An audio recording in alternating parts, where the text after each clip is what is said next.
हाँ, screen visual है ना? स्क्रीन सबको दिख रही है ना? यस। दिख रही है जी जी। ओके, तो हम आज इंडस्ट्रियल शेड का लेके चलते हैं। इंडस्ट्रियल शेड में हमारे क्या पैरामीटर होता है, क्या फैक्टर होते हैं, उसके सिलेक्शन पैरामीटर क्या होता है, मॉडल कितना डिस्टेंस ऑफसेट लेके स्टार्ट करना होता है, प्लेसमेंट करना। तो इंडस्ट्रियल शेड में हमारा जो भी शेड होता है, जो भी डिजाइन होता है वो सारे हमारे शेड के ऊपर होता है। शेड यानी टीन शेड, जो हमारे बड़े बड़े इंडस्ट्रियल शेड होते हैं। तो शेड के ऊपर भी काफ़ी कंपनीज होती हैं जो कहती है कि उनका जो इलेक्ट्रिसिटी बिल है काफ़ी हाई आता है, तो उसको या तो नेट जीरो करना चाहती है कि इलेक्ट्रिसिटी बिल रिड्यूस करना चाहती है, तो वो अपना स्पेस को यूटिलाइज करना चाहती है। तो यूटिलाइज शेड के ऊपर हम क्या प्लांट के क्या फैक्टर्स हैं वो आज करते हैं। लेट सपोज कोई सा भी हम एक लोकेशन फाइंड आउट कर लेते हैं जहाँ हमारा इंडस्ट्रियल जो शेड है उसके ऊपर हम कैसे करते हैं।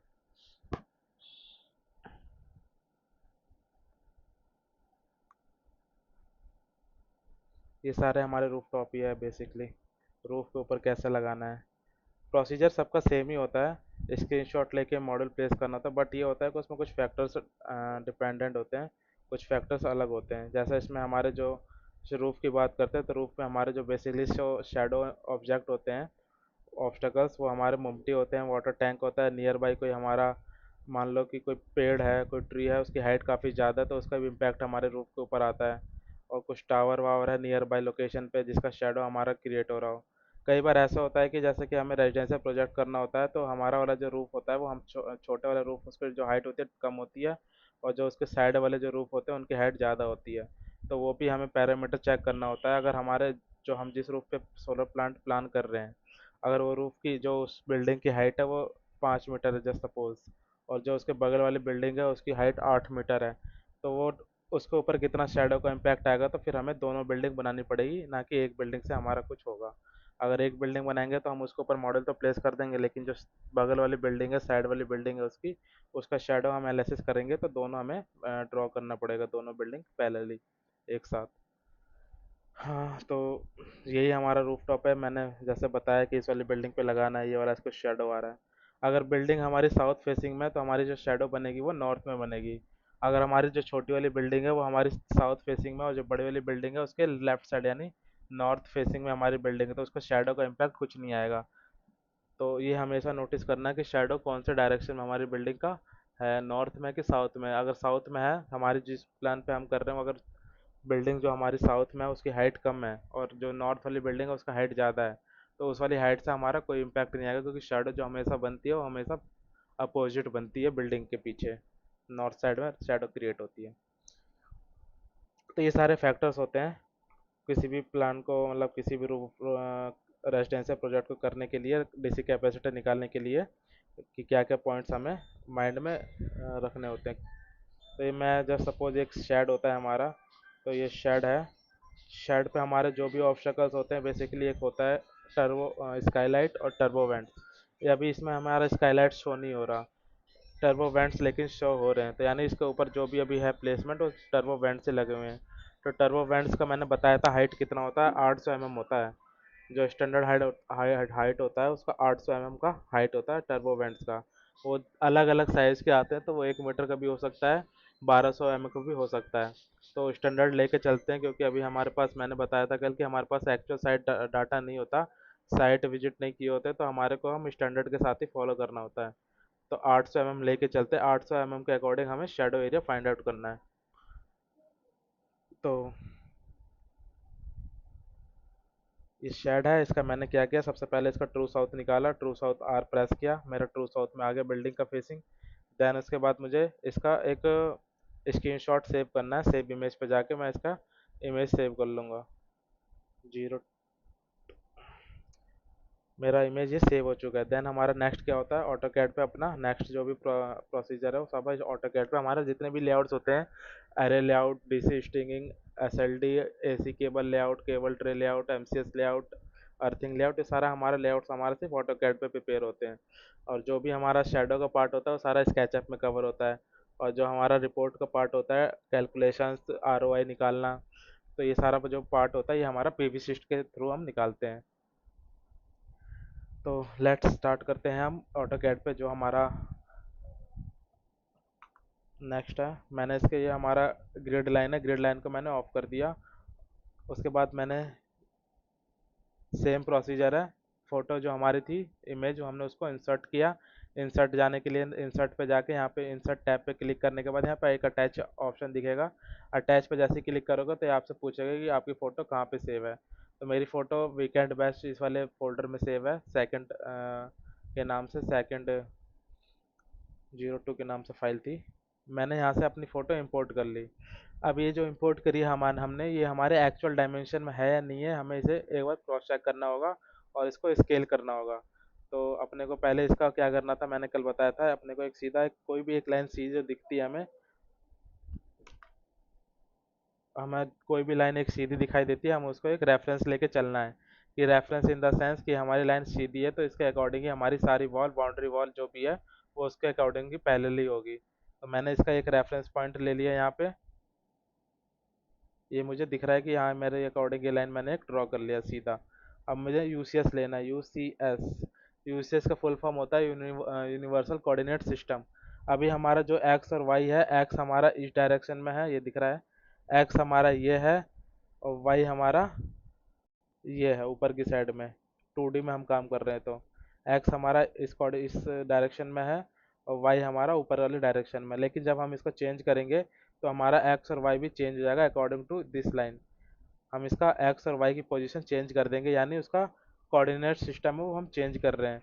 तो चेंज करने के लिए मैंने बताया था कि अपने को एक लाइन स्ट्रेट ड्रॉ करनी है जो बिल्कुल मुझे पैरेलली इसके सीधे दिखाई दे, जो भी रेफरेंस के सर लिए, कि मुझे कोऑर्डिनेशन क्यों चेंज कर दिया इसी इसका? के अकॉर्डिंग सारी बिल्डिंग डिजाइन करनी है, सारी बिल्डिंग की डायमेंशन मेजरमेंट करनी है। तो मुझे लाइन एक हमने ड्रॉ कर ली जो मुझे सीधी दिखाई दे रही है रेफरेंस के लिए। मैंने यूज सी एस एंटर किया, इसका मैंने फर्स्ट पॉइंट सेलेक्ट किया, देन यहाँ पे मैंने इसका सेकंड पॉइंट सेलेक्ट किया।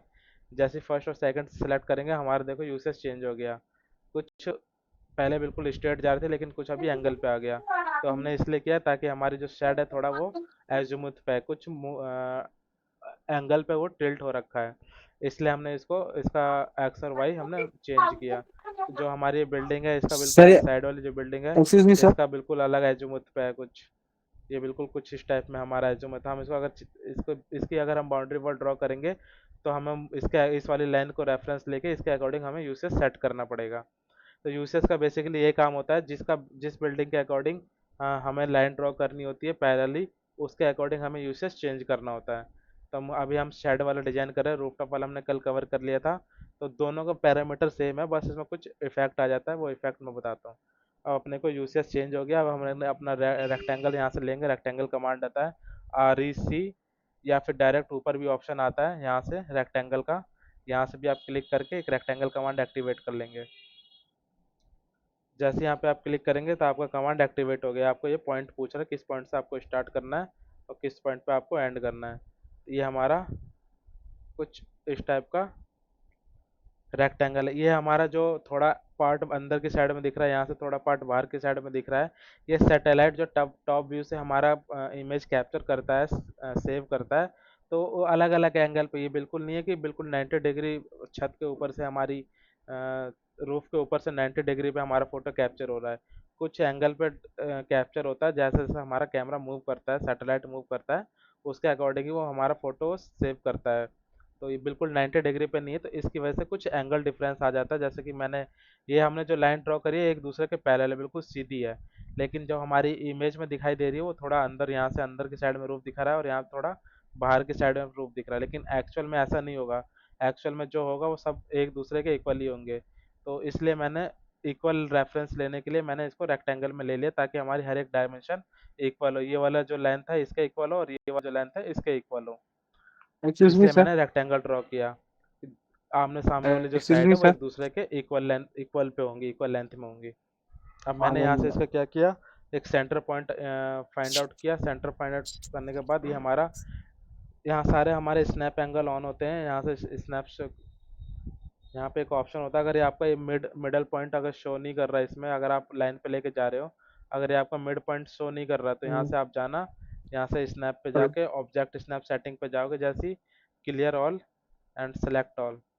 तो यहाँ से आपका जो भी अनसेलेक्टेड चीज़ होगा वो सारा ट्रेस करने लगेगा। जैसे आप यहाँ पे क्लिक करोगे तो ये देखो आपका मिड पॉइंट शो कर रहा है। आपका मिड पॉइंट ये है, यहाँ से लेके एक मिडल तक अपना मेरी आवाज आ लाइन रही ड्रॉ है? कर लिया। तो ये हमारा क्या कहते हैं, शेड की जो डायमेंशन है मैकेनिकल वाली, वो हमने डिजाइन कर लिया। अब हमारा जो नेक्स्ट स्टेप होता है, क्या होता है, इसको स्केल करना है, इसके एक्स के एक्चुअल लेंथ में लेके आना। तो स्केल करने के लिए सेम फंडा, अपने यहाँ से मेजरमेंट रूलर पे गए, रूलर से हमने जिस वाली लाइन साइड को को आवाज हमने नहीं पहुंच रही रेफरेंस हमारी। मांगा था उस वाली साइड को हमने क्या किया, स्केल कर लिया फर्स्ट पॉइंट लेके एंड सेकंड पॉइंट पे। ये हमारा 41 मीटर के अप्रॉक्स है, 41.9। तो हम 41 इसे कंसिडर करेंगे, क्योंकि हमारा जो प्लस माइनस है वो 96% तक हमारा ये एक्यूरेसी रहता है स्केच गूगल अर्थ का। लेकिन प्लस माइनस होता रहता है। प्लस माइनस के लिए हमने इसको जो आगे की वाली यूनिट है, हमने उसको नेगलेक्ट कर दिया, नेग्जिबल कर दिया अभी के लिए। तो हमारा जो 41 है, कम से कम मतलब 41 मीटर हमारा इसका लेंथ है शेड का।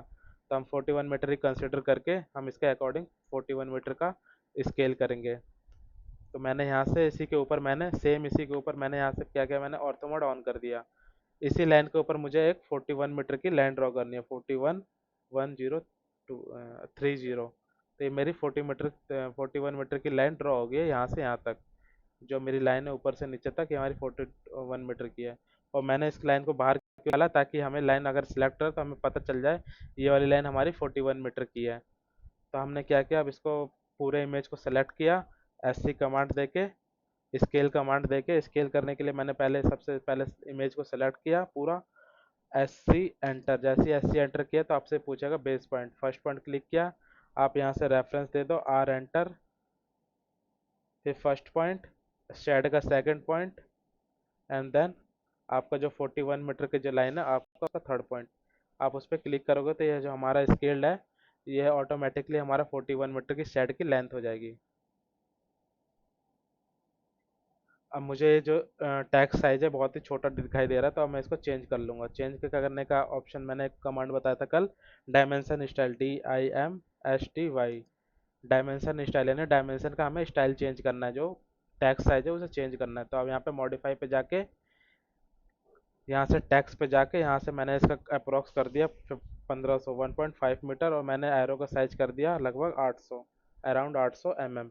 ये सारी हमारे में सेट हो रहा है, मीटर में कुछ सेट नहीं हो रहा, क्योंकि हमारी पूरी डिजाइन में बन रही है। तो ये सब का ही डालना है। आप मीटर का डालोगे तो ये फिर ऑटो कैड कन्फ्यूज हो जाएगा कि आपने में दिया वो या फिर मीटर में दिए। तो जो भी यूनिट में काम करो, जुल्फिकार की स्टार्टिंग आवाज आ से रही है सिंगल तुम्हें? यूनिट पे काम करो। में करना है में करो, यूएस में करना है, मीटर में करना है, मीटर में करो, सेट करंट पे करके क्लोज कर दो।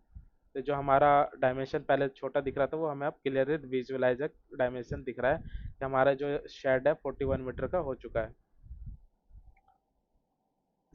यहाँ से जाओ, अलाइन कमांड पे जाओ, अलाइन डायमेंशन पे जाके यहाँ से पहला पॉइंट से दूसरे पॉइंट के बीच की हमें डिस्टेंस मेजर कर ली। ये हमारा स्केल हो चुका है। अब अगला स्टेप क्या है हमारा, जो इसका क्या कहते हैं, ये हमारे जो कुछ लोकेशन पे है टर्बो वेंट्स दिखाई दे रहे हैं, ये टर्बो वेंट्स हैं। तो इसकी जो डाया होता है वो लगभग 800 mm का डाया होता है, यानी उसका रेडियस कितना हो गया, 400।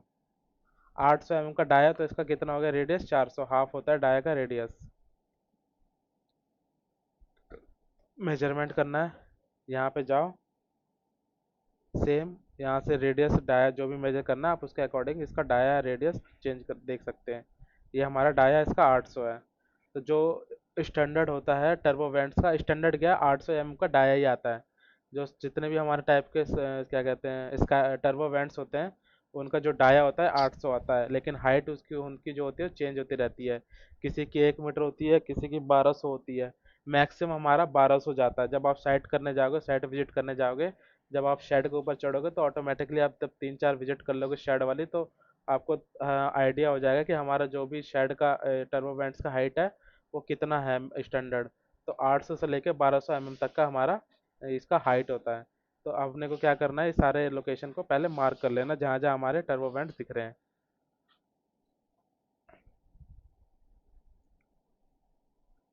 हमने इसको पूरा लोकेशन को मार्क कर लिया जहाँ जहाँ हमारे टर्बो वेंट्स हैं। हेलो, आवाज आ रही है सर? हमने इसको सेलेक्ट करके एक मिरर कमांड होता है, इसके मुझे तो आ रही अपोजिट है में तुम्हारी हमें आवाज सेम, रात अगर को। ऑब्जेक्ट हमें मिरर करना है, इसके अपोजिट में सेम डिस्टेंस पे चाहिए, तो हमने मिरर कमांड एक्टिवेट किया, एम आई। पहले हमने सारे जो टर्बो वेंट्स है जो भी चैट पे उनको डाल दूँ कि सेलेक्ट कर लिया, फिर हाँ, एम आई उनकी मिरर आवाज कमांड दिया, हमारी एम आई आवाज उनको करके नहीं जा हमने रही। सेंटर पॉइंट को रेफरेंस लेके हमने इसको मिरर कर दिया। तो हमारे जो सेम डिस्टेंस पे यहाँ से यहाँ तक के जो सर्कल है टर्बो वेंट से सेम डिस्टेंस पे यहाँ से यहाँ तक के वो बन गए हैं। लेकिन ये जो मैंने बताया था ये एक दूसरे के ऊपर ओवरलैप नहीं दिखाई दे रहे, क्यों नहीं दिखाई दे रहे? क्योंकि इमेज की वजह से चीज़ें क्लियर नहीं आई है। लेकिन एक्चुअल में जब साइट पे जाओगे तो कई बार होता है कि जैसे कि एक्स जो हमारे ड्राइंग में शो हो रहा है वो चीज़ें साइट पे मैच ना हो।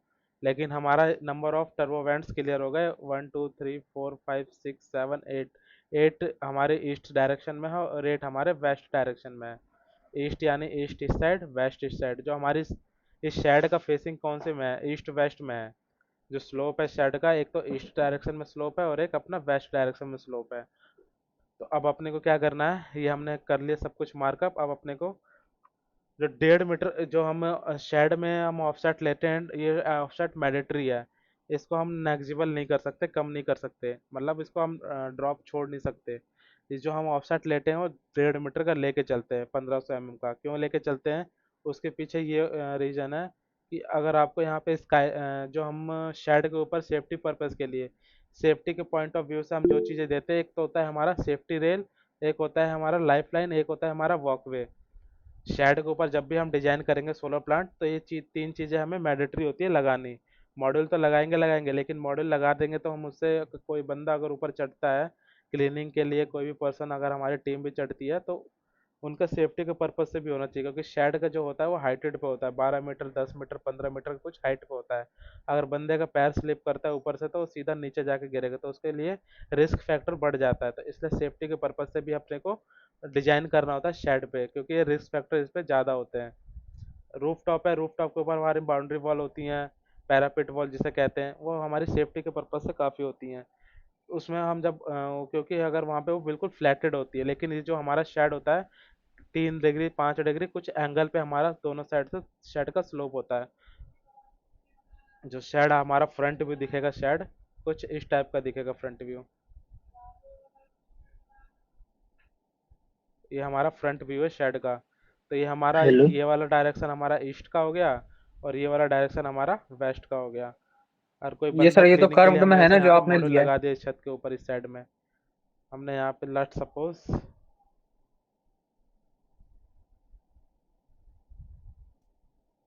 ये हमने यहाँ पे मॉड्यूल प्लेस कर दिया शेड के ऊपर।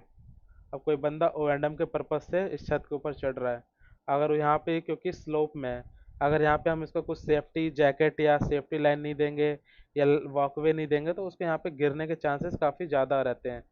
कि क्योंकि ये साइड पे कुछ स्लोप में होता है, तो इसके स्लिप होने, पैर जैसे स्लिप होगा तो इसका कुछ ना कुछ हाइट होता है, 12 मीटर 15 मीटर, तो ये काफ़ी ज़्यादा हाइट होते हैं इनके। तो इसके लिए हमें जो भी सेफ्टी के पॉइंट्स है जो भी हैं उनको हम नेगलेक्ट नहीं कर सकते कैपेसिटी के चक्कर में। तो इसलिए हमेशा याद रखना कि जब भी डिजाइन करो तो हमें, मैंने जो बताया था, एक होता है हमारा सेफ्टी रेल। सेफ्टी रेल होता है जो हमारे बाउंड्री पे लगता है, सिर्फ जितने भी शेड के बाउंड्री पे जो भी लगता है वो हमारा सेफ्टी रेल होता है। मैं एक बार गूगल अर्थ पे इसका दिखा देता हूँ सर्च करके हेलो कैसे हेलो दिखाई सर। देता है वो। हेलो।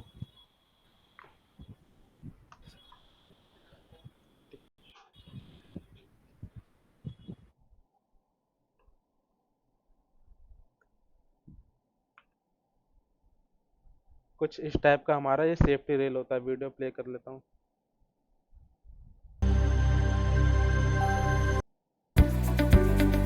वीडियो है, लेकिन इस तरह से शेड के बाउंड्री पे चारों तरफ ये लगा रहता है। इसी को हम सेफ्टी रेल कहते हैं।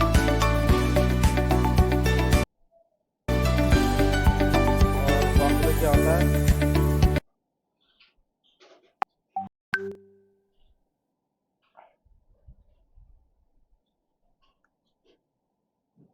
जो दो मॉड्यूल के बीच में, तीन मॉड्यूल के बीच में हमारा जो मूवमेंट के लिए जो हमारे पास रास्ता होता है, हम उस पर उस रास्ते में हम वॉकवे लगाते हैं। क्योंकि हमारे को टीन शेड के ऊपर हमारा अगर पैर स्काईलाइट के ऊपर चला जाए, पड़ जाए, तो स्काईलाइट के ऊपर अगर पड़ता है पैर तो पॉलीकार्बोनेट शीट होती है, तो वो स्काईलाइट टूट के सीधा हम शेड के अंदर नीचे की साइड में जाके गिरेंगे। तो इसके लिए मूवमेंट के लिए एक जगह से दूसरे जगह शेड के ऊपर मूवमेंट के लिए जाने के लिए हम इस वॉकवे लगाते हैं। वॉकवे हमारा कुछ इस टाइप से लगा रहता है। वॉकवे इस तरह से कुछ दिखता है कि ये हमारा एफआरपी वॉकवे है। और एक हमारा आता है मेटल का वॉकवे। तो एफआरपी हमारा थोड़ा कम कॉस्ट का होता है इसकी जो। और जो हमारा मेटल का आता है वॉकवे जीआई का, उसका कुछ कॉस्ट हाई होता है क्योंकि वो जीआई का होता है। तो ये हमारा वॉकवे क्लियर हो गया, सेफ्टी रेल क्लियर हो गया। अब अपना होता है एक life line, tin shed life line. Life line जो हमारा वॉकवे है, अगर कोई बंदा इसके ऊपर मूव करेगा तो सेफ्टी जैकेट आती है जिसको हम हुक करते हैं। हुक यानी उसी लाइफ लाइन पे हमारा वो चीज़ें हुक होते हुए कोई बंदा अगर मूवमेंट करता है, सेफ कोई भी हमारी टीम मूवमेंट करती है इस वाले वॉकवे के थ्रू ऊपर यहाँ से वहाँ जाती है, तो उसी लाइफ लाइन के थ्रू उसका जो जैकेट होता है वो हुक के थ्रू टाई अप होता है उसके साथ। ये होता है हमारा लाइफ लाइन। सर रिकॉर्ड हो रहा है नहीं क्लास, आप भेज दीजिएगा रिकॉर्डेड क्लासेस ग्रुप। ये हमेशा जहाँ जहाँ हमने वॉक पे प्लेस किया है, जहाँ जहाँ हमने वॉक पे प्रपोज किया, उसी के साथ साथ ये हमारा लाइफ लाइन भी प्रपोज होता है।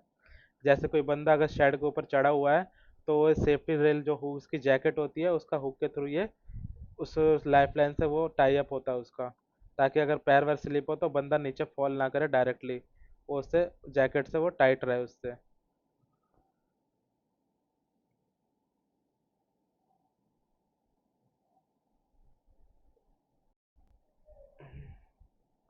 कुछ क्वेश्चन है क्या किसी का? हाँ ललित, क्या क्वेश्चन है?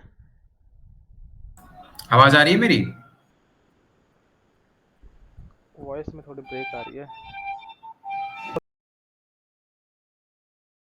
बताओ क्या क्वेश्चन है।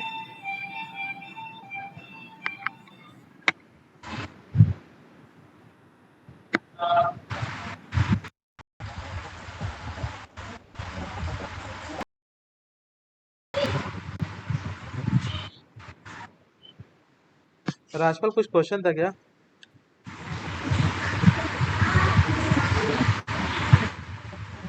हेलो। हाँ हाँ बताओ। जैसे ये तीन सेट बनाए ना, टीन शेड के ऊपर। एक बार तीन सेट वाली वो खोलो इसके। हाँ। जैसे ये वेंट बीरू बनाए ना अपना टर्बो वेंट, म्यूट करना, वो नॉइज आ रहा है। जैसे ये टर्बो वेंट बनाए ना, हाँ। जैसे हमारी इमेज थोड़ी स्क्यूड सी है, मतलब कैसी है? इमेज थोड़ी मतलब वैसे सीधी नहीं है। जो नीचे की तरफ है ना सर, मतलब जो वॉल है एकदम सीधी नहीं है। गूगल की जो ये इमेज ले रखी है आपने ना, गूगल अर्थ की, वो एकदम सीधी नहीं है। सीधी और मीन्स ट्रू साउथ नहीं है जैसे ना? ये वेंट, जैसे ये टर्बो वेंट बना रखे है ना, हाँ। तो ये वेंट थोड़े थोड़े नीचे होंगे, मूव होंगे, या ये ठीक है एग्जैक्ट लोकेशन में?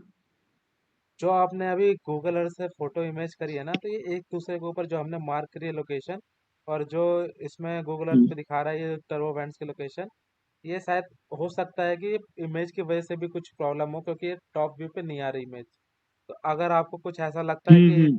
आपके पास ड्राइंग नहीं है, तो आप इसको पैरेलल लेके कनेक्ट करके चलो, क्योंकि जितने डिस्टेंस पे यहाँ पे हमारा टर्बो बैंड्स है, उतने डिस्टेंस पे हमारे यहाँ पे है। अगर आपको इसको ऊपर ओवरलैप भी करना है, तो आप इसको सबको सेलेक्ट करके इसको ऊपर ओवरलैप भी कर दो। लेकिन जब एक्चुअल डिस्टेंस है वो हमें साइड पे जाके क्लियर होगा। हम बस थोड़ा सा आप इसको मूव भी कर दोगे ठीक। तो भी जाके इसके ऊपर ओवरलैप आ जाएगा। तो आप जब भी आपको एक ऐसी प्रॉब्लम आए कि जैसे कि मेरे को जो हमने मिरर करने के बाद हमारे टर्बो बैंड्स एक दूसरे के ऊपर ओवरलैप नहीं हो रहे, तो आप इसको थोड़ा मूव भी कर सकते हो, अदरवाइज आप सेम डिस्टेंस पे लेके चल सकते हो। लेकिन हमारे जो नंबर ऑफ टर्बो बैंड्स है वो हमारे इक्वल होना चाहिए। जैसे कि यहाँ पे हमारे 8 हैं, इधर भी 8 हैं, ऐसे ही होने चाहिए।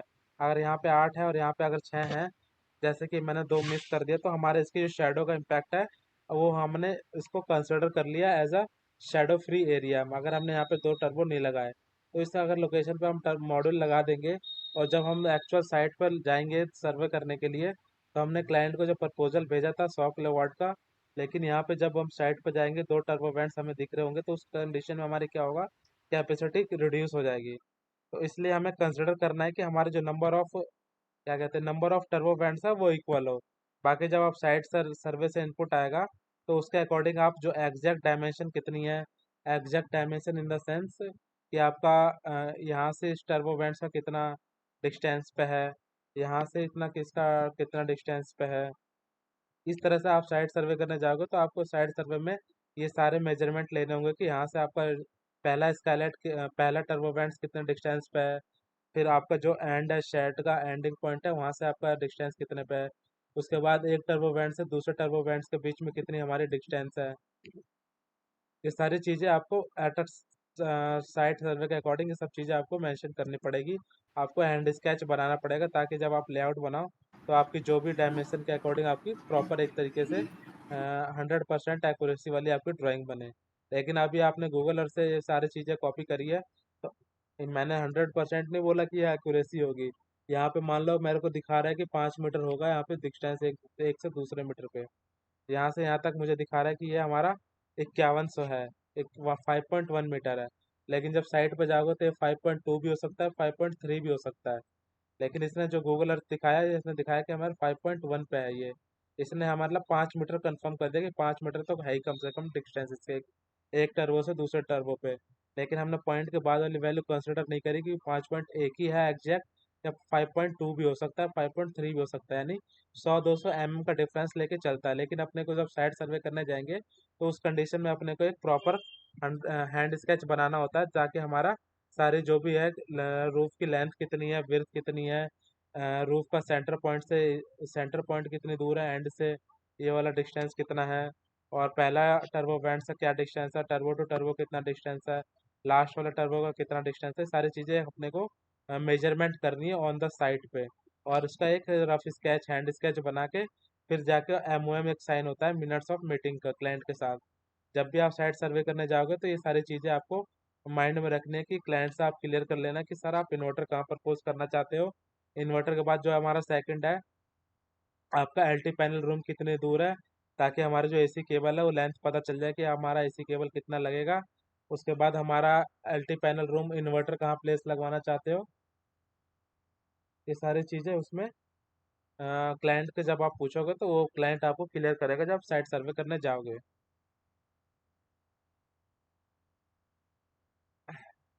हुआ कुछ राजपाल क्लियर? ठीक है। और एक ये FRP वाला बता रहे थे ना? ये FRP वॉकवे होता है, एक प्लास्टिक होता है, आई मीन मटेरियल का जो नाम है FRP वॉकवे मटेरियल, मटेरियल का नाम FRP है। और एक GI में आता है, GI या ना GI इन द यानी उसका लोहे वाला वेट होता है, लोहे का जो भी स्ट्रक्चर होता है हम उसको GI में कंसिडर करते हैं। और जो हमारा प्लास्टिक पॉलीकार्बोनेट होता है वो हमारा FRP वॉकवे आता है। दो टाइप के वॉकवे होते हैं। FRP वॉकवे हमारा कॉस्टली कम होता है और GI का हम अगर वॉकवे देंगे तो उसकी कॉस्ट ज़्यादा होती है क्योंकि वो GI का होता है। मेटल का है ना? हाँ मेटल का एक तरह से GI वाला। ठीक ठीक। हाँ, और किसी का कुछ डाउट है अभी तक?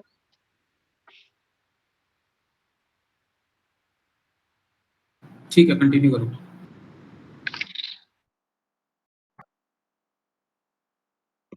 तो हमने इसके ऊपर ओवर प्लेस कर दिया। उसके बाद हमारा नेक्स्ट क्या था कि अब हम अपने को इसकी मॉड्यूल प्लेसमेंट करनी है। तो हमने जो बताया था कि अपने को बाउंड्री में क्या चीज़ें लगती हैं वो होती है हमारी जो सेफ्टी के लिए, वो होती है हमारी सेफ्टी रेल। सेफ्टी रेल हमारी बाउंड्री से 500 mm की डिस्टेंस पे हमारा जो हमारा बाउंड्री है उसके 500 mm की ऑफसेट लेके वहाँ पे हम एक सेफ्टी रेल लगा देते हैं। यानी ऑफसेट ले लिया मैंने 500 का, हमने इसका सेफ्टी रेल बना दिया। सेफ्टी रेल यानी हमारी इस वाले लाइन पे क्या लगेगा, हमारा सेफ्टी रेल लगेगा। अब सेफ्टी रेल का कुछ हाइट होता है, 5 आधा मीटर का भी होता है और 1 मीटर का भी होता है। 800 का मतलब आधा मीटर से लेके 1 मीटर तक हम ये मॉडिफिकेशन करवा सकते हैं अपने अकॉर्डिंग सुटेबल टू क्लाइंट पे। क्लाइंट के अकॉर्डिंग या अपने अकॉर्डिंग हम इसको मॉडिफाई करवा सकते हैं। तो 500 mm का होगा तो उसकी शेडो कम बनेगी, और अगर 1 मीटर का होगा तो उसकी शेडो ज़्यादा बनेगी। तो इसलिए हम इसको 1 मीटर इसका जो इसके बाद जो हम मॉडल लगाना स्टार्ट करेंगे वो 1 मीटर डिस्टेंस देके लगाना स्टार्ट करते हैं 1500। यानी बाउंड्री से अपने को डायरेक्टली कितना ऑफसेट लेना है, 1500 कम से कम लेके चलना है। तो हमने बाउंड्री से सीधा हमने 1500 का ऑफसेट ले लिया। और 500 का ऑफसेट पे हमारा क्या लगता है, हमारा लगता है सेफ्टी रेल। तो मैम सेफ्टी रेल का जो पोस्ट है वो मैं पहले लगा देता हूँ। ये कुछ सेफ्टी रेल का पोस्ट होता है। इस तरह से हमारा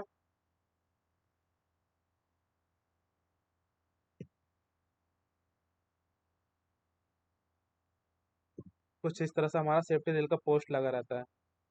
अब एक सेफ्टी रेल के पोस्ट से दूसरे सेफ्टी रेल के पोस्ट का जो डिस्टेंस होती है वो अराउंड 5 मीटर 4.5 मीटर के आसपास होती है।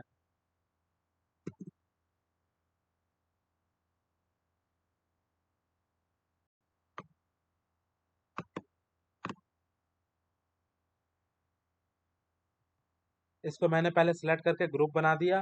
ग्रुप बनाने के बाद यहाँ से मैंने पाथ एरो फॉलो किया। सेंटर नहीं था, path arrow select path arrow this, और मैंने डिस्टेंस डाल दिया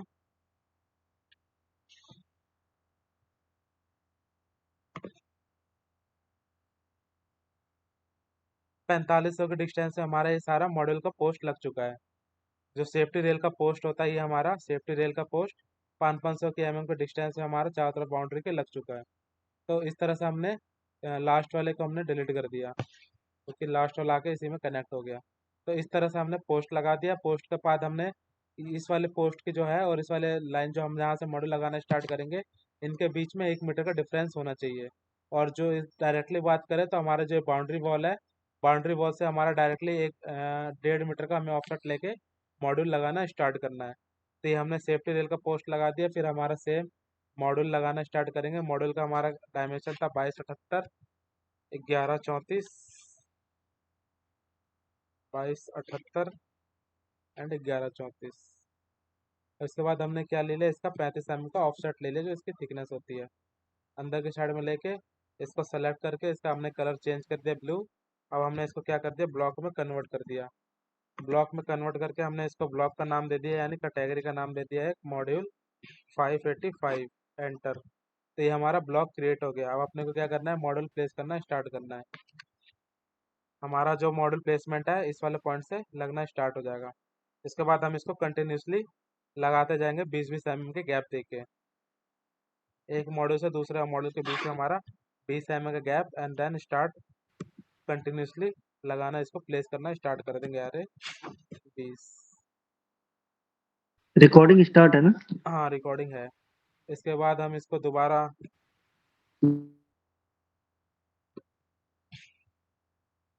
एरे, इसका कंप्लीट एरे बना के थोड़ा फास्ट मोड में कर लेंगे ताकि जो जल्द चीज़ें हैं क्लियर हो जाए जल्दी से।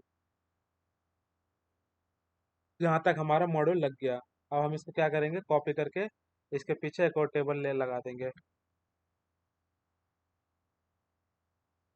2278 प्लस में 20 यानी 2298। हमारा अब इसके बीच में हम क्या प्रपोज करेंगे, एक वॉकवे प्रपोज करेंगे क्योंकि हमें क्लीनिंग के पर्पज से वॉकवे देना होता है।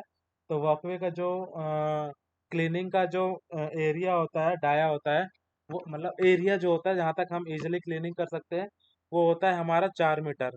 यानी 4 मीटर हम वॉकवे अगर सेंटर में प्रपोज करते हैं, इधर सेंटर में, तो 4 मीटर हमारा 4 मीटर इधर कवर हो जाना चाहिए, 4 मीटर हमारा इस साइड कवर हो जाना चाहिए। तो वॉकवे की क्वांटिटी भी हमें कम लगानी है क्योंकि वॉकवे की क्वांटिटी अगर हम ज़्यादा लगा देंगे तो हमारा कॉस्ट वॉकवे में लग जाएगा, तो हमारी उस वजह से कॉस्ट बढ़ जाती है। तो क्वांटिटी भी हमें ऐसा लगाना है कि हमारा जहाँ अगर 10-100 मीटर वॉकवे है तो हमें ऐसा डिजाइन करना है कि हमारा 70 मीटर 50 मीटर 60 मीटर में वॉकवे डिजाइन हो जाए प्रॉपरली। तो हमें सारे पॉइंट्स को माइंड में रखना है कि ताकि हमारी कॉस्ट भी कम से कम लगे। तो अब मैंने यहाँ से वॉकवे का जो मैंने बताया था एरिया कितने मीटर तक क्लीनिंग कर सकता है, वो 4 मीटर तक, 5 मतलब 4 4.5 5 मीटर तक का उसका रेंज होता है कि 4 4.5 5 मीटर तक वो इजिली क्लीनिंग कर देगा।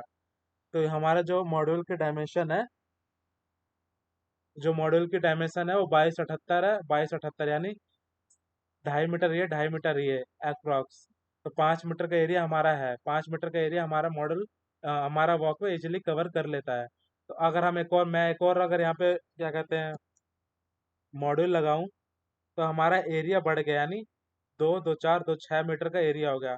लेकिन जो हमारा वॉकवे का जो क्या कहते हैं लेंथ एरिया है, जितना वो लेंथ कवर करता है वो हमारा 5 ही मीटर है क्योंकि हमारा वॉकवे हम 5 मीटर के डिस्टेंस पे देते हैं। हमारा जो क्लीनिंग वाला वाइपर आता है, मॉड्यूल क्लीनिंग वाला, वो 5 मीटर का ही आता है ज़्यादातर। तो उसमें हम 5 मीटर का स्पेस दे के चलते हैं, ताकि अगर कोई क्लीनिंग के पर्पज से भी अगर चढ़े बंदा तो इजिली मॉडल भी क्लीनिंग हो जाए। अगर यहाँ पे बंदा कोई खड़ा है क्लीनिंग के लिए, तो 5 मीटर तक का एरिया वो इजिली कवर कर लेता है क्लीनिंग के लिए। तो यहाँ इस वाले मॉडल पे उसकी क्लीनिंग वाइपर के थ्रू इजिली हो जाए। या कोई डिफेक्ट आ गया हो हमारा इस वाले मॉडल में, इसकी कुछ वायर जल गई हो, शॉर्ट हो गया हो, या भी कुछ प्रॉब्लम क्रिएट हो गई हो जिससे कि इस मॉडल को हमें रिप्लेस करना है, तो आराम से बंदा इस वॉकवे पे बैठ के इस मॉडल को खोलेगा। इस मॉडल को हटाने के बाद इस वाले मॉडल पे जाके इसको रिप्लेस करके फिर दोबारा अपना सेट करके दोनों मॉडल इजिली लगा देगा। तो इसलिए हमारे को जो भी डिजाइन करना, तो दो मॉडल के बाद, यानी 5 मीटर के बाद एक वॉकवे देना नेसेसरी होता है, मैंडेटरी होता है। अब हमने यहाँ पे क्या किया, वॉकवे एक डिजाइन कर दिया जिसकी जो विड्थ होती है वो हमारी 300 साढ़े 300 की होती है। तो मैंने 330 ले लिया विड्थ अपने वॉकवे की। अब मैंने इसको हैच कर दिया।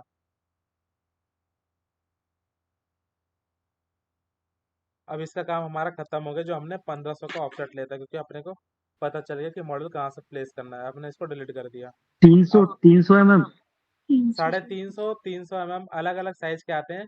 तो 310 का भी आता है, 330 का भी आता है, 350 मैक्सिमम आते हैं। तो 350 ही कंसिडर कर लो, कोई इशू नहीं है। 350 का एक वॉकवे का लेंथ बना के, अब जब भी अगला मॉडल की रो जब टेबल लगाना स्टार्ट करोगे, तो इस वाले टेबल से इस वाले जो मॉडल हम अगला मॉडल लगाना स्टार्ट करेंगे, वो 1 मीटर की डिस्टेंस पे लगाना स्टार्ट करेंगे। 1,001 मीटर की डिस्टेंस पे। क्यों? क्योंकि वॉकवे के साथ साथ हमारी क्या क्या मैंने बताया था, वॉकवे के साथ साथ हमारी क्या आएगी, एक आएगी हमारी सेफ लाइफ लाइन। हमारी लाइफ लाइन भी रन करेगी। लाइफ लाइन भी रन करने के साथ साथ हमारे उसके केबल ट्रे भी जाती है। केबल ट्रे या कंड्यूट जो हमारी पाइप होती हैं, जिसके डीसी केबल का जो कंड्यूट होता है पाइप, वो भी इसी के थ्रू जाती है वॉकवे के साइड में, ताकि कोई अगर कहीं से शॉर्ट हो तो इजिली वो वायर मिल जाए। इजिली हमारी जितनी भी केबल्स होंगी वॉकवे के साथ में ही हमारी कंड्यूट के थ्रू या केबल ट्रे के थ्रू, केबल ट्रे समझ रहे हो ना, जिसमें हमारी केबल रन होती है, अंदर बॉक्स टाइप का होता है, तो केबल ट्रे के थ्रू हमारी इसी के वॉकवे के साथ ही रन होती हैं। तो हमेशा जब भी एक मॉड्यूल से दूसरे मॉड्यूल के बीच में जब भी गैप लेके चलो, जैसे दो हमने मॉड्यूल लगा दिए कंटिन्यूसली, उसके बाद हमने वॉकवे पर पोस्ट किया, वॉकवे के बाद हमने 1 मीटर का गैप छोड़ दिया, क्योंकि हमारी इस वाले जो गैप में है हमारा वॉकवे भी रन होगा, लाइफ लाइन भी रन होगी, और जो हमारी केबल है वो भी रन होगी। तो मैंने इसको पहले वॉकवे रन करवा दिया, वॉकवे लगा के इसको मैंने हैच कर दिया।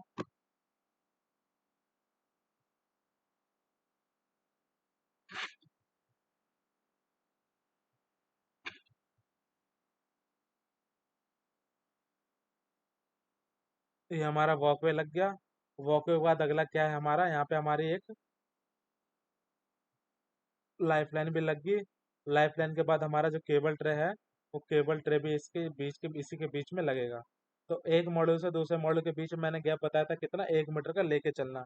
अब मैंने दोबारा सेम अपने को क्या करना है,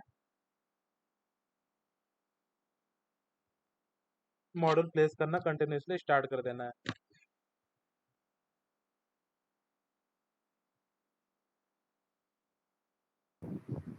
तो ये सर, ये जो वॉकवे हमारा, तो हम एक मॉड्यूल के मतलब पास में रखे हैं, तो ये सेंटर में नहीं रख सकते, 1 मीटर के सेंटर में? सेंटर में रखोगे तो हमारा क्या कहते हैं, कि आप कह रहे हो कि ऐसा रखना चाहते हो, ऐसे हम्म। दोनों पॉइंट्स के सेंटर में। हाँ, मतलब एक साइड हमारा लाइफ लाइन होगा, एक साइड हमारा कंड्यूट हो जाएगा बीच में। वॉइस थोड़ी डाउन हो रही है। कह रहा ये हूँ, एक बोलना साइड चाहता हूँ लाइफ कि लाइन और एक साइड हमारा कंड्यूट हो गया, बीच में वॉकवे, ऐसे। आपका अपने अरेंजमेंट के अकॉर्डिंग है, क्योंकि केबल तो हमारी दोनों साइड से आएगी ना, तो एक साइड हमारा नहीं जाएगा ना कंड्यूट। कंड्यूट तो हमारी केबल यही रास्ता हमने बनाया है। तो जो इधर मॉड्यूल प्लेस होंगे तो कंड्यूट तो इधर भी लगेंगे, इधर भी आएंगे। केबल इधर से भी निकल रही है हमारी, इस साइड से भी निकलेंगी कुछ केबल्स, और कुछ मेरी आवाज आ रही है? कुछ केबल्स यहाँ से निकलेंगी। हाँ। मेरी आवाज आ रही है? बताओ, आ रही है, आवाज़ तो आ रही है। मैं ये कह रहा था सर, ये जो केबल, ये कंडुइट आप बता रहे हैं, ये इसके जो वॉकवे है इसके दोनों साइड से निकलेंगे ना ये तो, उस वाले कंड्यूट लेआउट के लिए अलग। कंड्यूट हम देखो क्या होता है, डीसी केबल के लिए हम बेसिकली दो चीजें यूज करते हैं। कंड्यूट होता है यानी जो हमारे घरों में वायरिंग के लिए जो पाइपें यूज होती है ना, हम उसको कंड्यूट कहते हैं, जिसका डाया होता है 40 mm। घरों में बिजली वाली जो पाइपें होती हैं उसे हम कंड्यूट कहते हैं। वो तो पता है। ओके। और केबल ट्रे हम यूज करेंगे, केबल ट्रे का कुछ साइज होता है, 40 बाय 40 का, 50 बाय 50 का, वो एक रेक्टेंगल शेप में होता है, बॉक्स टाइप का केबल ट्रे। तो वो, अगर आपको केबल ट्रे यूज करना है तो आपको की कॉस्ट बढ़ जाएगी। जब आप इसके लिए हर एक, इधर के लिए अलग केबल ट्रे दोगे, इसके लिए अलग केबल ट्रे दोगे, तो हमें केबल ट्रे एक ही रन करनी होगी बीच में से, क्योंकि अगर दो केबल ट्रे देंगे तो इसकी लेंथ ज़्यादा है, इसकी वजह से हमारी केबल ट्रे की अननेसेसरी कॉस्ट बढ़ेगी। तो हम दोनों साइड के वायर को हम एक ही साइड में एक ही केबल ट्रे के थ्रू रन करवाएंगे। अगर हम कॉन्ड्यूट यूज़ कर रहे हैं तो कॉन्ड्यूट में कुछ पैरामीटर होता है कि उसको 50% फिल करके चलना है। जैसे कि अगर उसका 40 का डाया है तो 40 का डाया में हमारा, उसका एक केबल का जो डाया होता है वो अराउंड 6 से 8, मतलब 6 या 8 स्क्वायर mm का होता है। 6 या 8 स्क्वायर एम का होता है, तो 40 mm का डाया, तो हमें 50% फिल करके चलना है। तो 6 × 4 करेंगे तो यानी 24 स्क्वायर का यार हमारा डाया फिल हो गया। तो हम एक कंड्यूट में सिर्फ 6 केबल ही लेके जा सकते हैं, उससे ज़्यादा लेके नहीं जा सकते। तो उसके हिसाब से जितनी हमारी केबल आ रही है उसके हिसाब से हमें कंड्यूट पे निकालना होता है। तो अभी बेसिकली हम मॉड्यूल लेआउट कर रहे हैं, तो कंड्यूट वंड्यूट का नंबर ऑफ कैसे निकालते हैं, कितने हमारा केबल ट्रे का साइज है, ये आने वाली क्लास में कवर करेंगे। तो लेकिन जो मॉड्यूल लेआउट में चीज़ें हैं इंपॉर्टेंट, वो ये है कि एक मॉड्यूल से दूसरे मॉड्यूल के बीच में जो हम गैप देना है, वो अपने को 1 मीटर का गैप लेके चलना ही चलना है, ताकि हमारी जो भी सारी चीज़ें हैं वो इजिली इस एरिया में अपना आ जाए। 1 मीटर का गैप सफिशियंट होता है वॉकवे के लिए, लाइफलाइन के लिए, और कंड्यूट के लिए, और केबल ट्रे के लिए, कुछ भी आप लगाना चाहो यहाँ पे। ठीक है, एक बार आप गूगल पे दिखाओगे कि किस तरीके की कंडुइट होती है, ये राउंड शेप में होती है, स्क्वायर में कंड्यूट होती है, हमारा या बिजली दोनों का में हो पाइप सकती होता है, है? बेसिकली बिजली इलेक्ट्रिसिटी पाइप होता है जो, उसे हम कंड्यूट कहते हैं।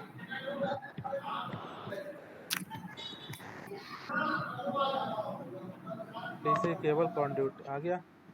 तो बिजली की पाइपें होती हैं और कुछ नहीं होता। ये है, ये दिख रहा है, ये कंड्यूट जा रहा है, पाइपें जा रही है बिजली की, इस तरह से हमारा जाता है। ये हमारा केबल ट्रे वाला कुछ फैक्टर है, वॉकवे के साथ साथ हमारी केबल ट्रे भी जा रही है। ये वाला पिक्चर है जो, ये रहा वॉकवे, ये रहा केबल ट्रे। और कंड्यूट हमारा बिजली वाली पाइपें होती हैं, जिसके थ्रू हमारी केबल उसके अंदर से जाती है, ताकि अगर हमारा कोई शॉर्ट वट हो, कट वट हो, तो हमारा वो इलेक्ट्रिसिटी मतलब पूरे शेड में ना फैले। मान लो यहाँ से हमारी केबल कहीं से कट गई, वो हमारा अगर वो शेड से टच हो गया, तो पूरा वोल्टेज करंट है जो हमारे शेड में सेपरेट हो जाएगा। इसलिए हम उसको केबल ट्रे को कंड्यूट के थ्रू लेके जाते हैं, एक कवर करके जाते हैं, ताकि अगर कहीं से कट हो तो पूरा है वो पूरे जो भी करंट है पूरे शेड में ना डिस्ट्रीब्यूटेड हो जाए। यही होता है बेसिकली बिजली की पाइप होती है जो। केबल ट्रे ये आइसोलेटेड होता है बिल्डिंग से? केबल ट्रे हमारे उसके नीचे क्लैंप लगा रहता है, वो आइसोलेटेड ही होता है, एक तरह से दिख रहा है कुछ हाइटेड पे लगा था, बिल्कुल शेड से टच होके नहीं लग रहा था। उसका कुछ स्ट्रक्चर होता है, स्ट्रक्चर के ऊपर वो हमारी केबल ट्रे रन करती है, बिल्कुल शेड से वो टच नहीं होता है।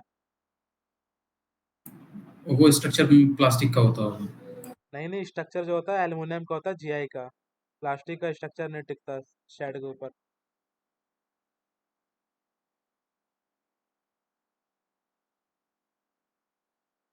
ये सारा, ठीक है। ये हमारा लगा हुआ है, इस तरह से हमारा कुछ केबल्स रन कर रही हैं। ये स्ट्रक्चर है। एक एच डी जी आई एक टेप आता है, उसके वो पहले हम शेड के ऊपर लगाते हैं, देन उसके ऊपर हम अपना माउंटिंग अपना स्ट्रक्चर रख के, फिर उसको हम उसके ऊपर क्या कहते हैं, होल करके सेल्फ स्क्रू होल से वो टाइट होता है स्ट्रक्चर। तो ये जैसे अभी अभी तो बेसिकली है, तो अभी मैं इतना क्लियरिटी नहीं समझ आएगा कैसे क्या प्रपोज होता है। बट कंड्यूट तरह से एक ठीक तरह से है। बिजली का पाइप होता है, जो पानी वाला पाइप होता है उसका तो अंदर का कुछ थिकनेस होता है, उसका जो पाइप का कुछ थिकनेस होता है। लेकिन बिजली वाला पाइप भी सेम पानी वाले पाइप की तरह होता है, लेकिन वो अंदर से पूरा होलो होता है। तो हम कंड्यूट भी यूज़ करते हैं और केबल ट्रे भी यूज़ करते हैं, दोनों हमारे पास ऑप्शन होता है। लेकिन कंड्यूट हम यूज करेंगे तो हमारी कुछ सेविंग हो जाती है कॉस्टिंग की। अदरवाइज हम क्या कहते हैं, ये हमारा कंड्यूट है। अगर हम क्या कहते हैं केबल ट्रे के साथ जाते हैं तो केबल ट्रे में हमारा थोड़ा कॉस्ट बढ़ जाता है। तो बेसिकली कंपनी के ऊपर होता है कि वो कंड्यूट सजेस्ट कर रही है या फिर केबल ट्रे सजेस्ट कर रही है। तो अलग अलग कंपनी का सबका अलग अलग अपना पॉलिसी है, वो जिसके अकॉर्डिंग वो पुराने प्रोजेक्ट करते हुए आई है उसी के अकॉर्डिंग अपना को डिजाइन करना होता है। किसी भी कंपनी का सबका अपना अपना है रूल। हाँ, तो ओके। इस तरह से हम अपने लगा दिए। अब अपने को क्या करना है, देखिए ये हमारे 4 मॉड्यूल तो लगा दिए हमने कंटिन्यूसली, लेकिन अब हेलो हाँ बताओ। हेलो।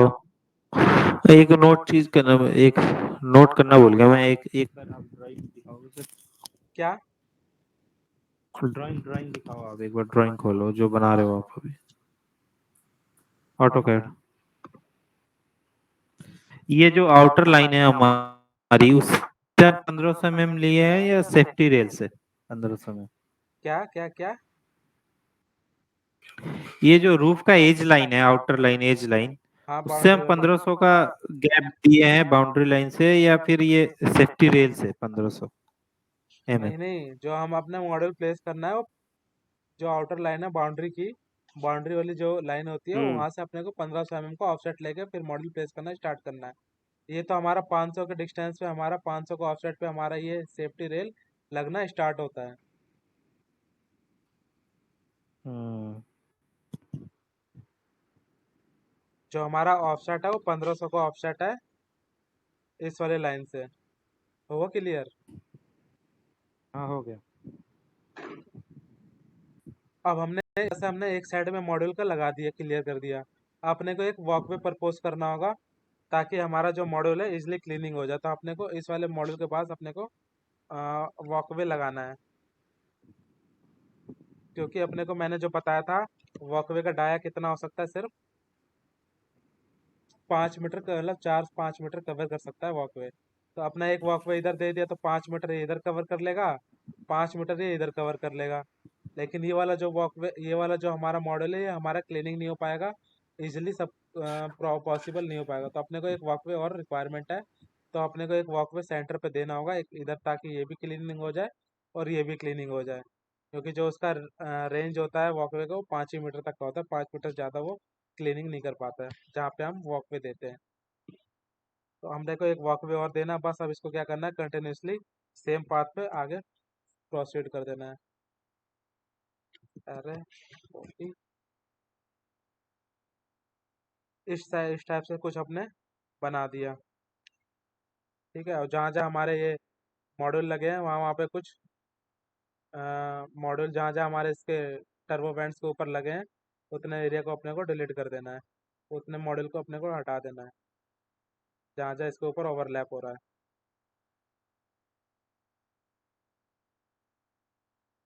इसके बाद इसका मैंने 800 mm का बताया, क्या कहते हैं 1 मीटर का, क्या कहते हैं इसका वो है, 1 मीटर की इसकी हाइट है, तो इसका मैं ऑफसेट कितने का लूंगा?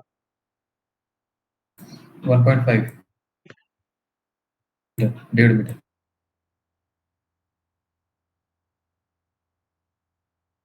तो यानी इसका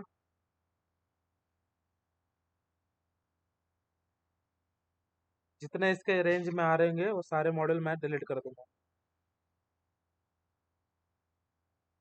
ये आगे वाला मॉडल डिलीट करूँ या ना करूँ? नहीं। क्योंकि इसकी शैडो जो बनेगी हमेशा नॉर्थ में बनेगी, अपोजिट में बनेगी। तो आगे वाला बेशक से नॉर्थ 1500 में की ये रेंज में आ रहा है, लेकिन ये वाला मॉडल डिलीट नहीं होगा। लेकिन अगर बिल्कुल इसके टच में है ना, बिल्कुल ये क्या कहते हैं बिल्कुल ऐसे टच में है, तो अब अपने को डिलीट करना पड़ेगा। क्योंकि ये चीज़ें हमें बिल्कुल, अगर यहाँ पे 50 mm 10-10 mm का गैप है तो उस कंडीशन में अपने को डिलीट करना पड़ेगा, क्योंकि साइड पे बिल्कुल कम डिस्टेंस रहेगा तो हमारा चीज़ें स्ट्रक्चर यहाँ पे लग नहीं पाएगा। तो उस कंडीशन में सारी चीज़ें डिलीट करनी पड़ेगी। अदरवाइज यहाँ से हमारा प्रॉपर स्पेस है कि हमारा स्ट्रक्चर लग जाएगा एक यहाँ से यहाँ तक का, लगभग 200 का है, तो हमारा रिक्वायरमेंट होता है 100 mm का। लेकिन यहाँ पे 200 का है तो 200 में हमारा इजीली स्ट्रक्चर लग जाएगा। तो ये वाला मॉडल आगे वाला हमें डिलीट करने की रिक्वायरमेंट नहीं है, ज़रूरत नहीं है। तो हम क्या करेंगे, जहाँ जहाँ हमारी जैसे जैसे शैडो में हमारे नॉर्थन रीजन में आ रहे हैं उतने एरिया को अपने को डिलीट कर देना है। ये मैंने ऑफसेट ले लिया हम रूल के अकॉर्डिंग, लेकिन एक्चुअल में क्या शैडो आएगा, कितना इम्पैक्ट आएगा, वो हम स्केचअप के थ्रू एनालिसिस करेंगे। तो मैंने ये एरिया, ये वाला मॉडल डिलीट कर दिया, इसके बाद ये वाला मॉडल डिलीट कर दिया, उसके बाद ये वाला मॉडल डिलीट कर दिया, उसके बाद अपना ये वाला चला जाएगा। इस तरह से अपने को क्या करना है, शेड के ऊपर सारे फैक्टर्स होते हैं जो मैंने बताया। 1500 बाउंड्री से छोड़ना है। वॉकवे का जो हमने प्लेसमेंट है, वॉकवे का जो एरिया कवर एरिया होता है, कवरेज एरिया, वो हमारा 5 मीटर होता है राइट और 5 मीटर होता है लेफ्ट। तो उसके अकॉर्डिंग हमें वॉकवे की लोकेशन भी बतानी होती है कि आपका वॉकवे कहाँ हम प्रपोज कर सकते हैं, ताकि हमारा वॉकवे की जो कॉस्टिंग है वो भी सेव हो। और मैंने ये बताया कि जहाँ हमारा टर्बो वेंट्स है उसका अगर 1 मीटर है तो कितना एरिया अपने को ऑफसेट लेके जो हमारे मॉड्यूल शेडो में आ रहे हैं उसको डिलीट करना है। तो ये सारे फैक्टर्स होते हैं हमारे एक किसी भी शेड के डिजाइन के लिए। और मैं ये भेज दूंगा फाइल और इस लोकेशन में भेज दूंगा। इस पर सेकेंड पार्ट में इसका जो भी बच्चा कुछ है इस एरिया में अपना मॉड्यूल लगाना है या दूसरी लोकेशन में भेज दूंगा। सेम यही फंडा हमारा इस साइड भी अप्लाई होगा, तो इसका अकॉर्डिंग कॉपी पेस्ट कर लेना। अब हम स्टार्ट करते हैं ग्राउंड माउंटेड का। अभी तक शेड का क्लियर हो गया ना सबको, एवरीवन? हाँ बबीता क्लियर है ना? अभी तक कुछ प्रॉब्लम तो नहीं है ना यहाँ तक? नहीं नहीं सर, क्लियर है। और कौन है? पीयूष? Yes sir. अभी तक कुछ डाउट शेड का और कल का रूफ का भी कुछ अभी वर्कआउट नहीं किया था उस पे? नहीं है सर, ठीक है। प्रैक्टिस करते रहना भाई, प्रैक्टिस नहीं करोगे तो बहुत पीछे रह जाओगे। Yes sir.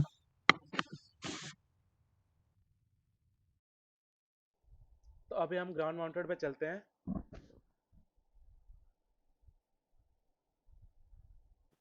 सर इसमें क्वेरी ये इंडस्ट्रियल बिल्डिंग थी ना ग्राउंड जिसपे माउंटेड हमने का ये हमारा ड्रॉ होता है किया। कंटूर लेआउट आता है। कंटूर लेआउट यानी जो मैंने बताया था कि हमारा, मेरे शायद पुराने कुछ हो गए कंटूर लेआउट्स जो मैंने लास्ट क्लास में कवर किया था, मैं ओपन कर लेता हूँ।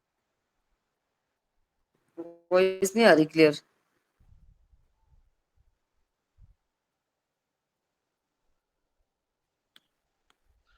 एक मिनट, क्या हुआ पीयूष? क्या समझ नहीं आ रहा है? सर मेरी थी एक क्वेरी। हाँ पीयूष, कुछ हमारा जो बोल रहे हो, मैसेज कर रहे हो, कुछ समझ नहीं आ रहा, क्या प्रॉब्लम है?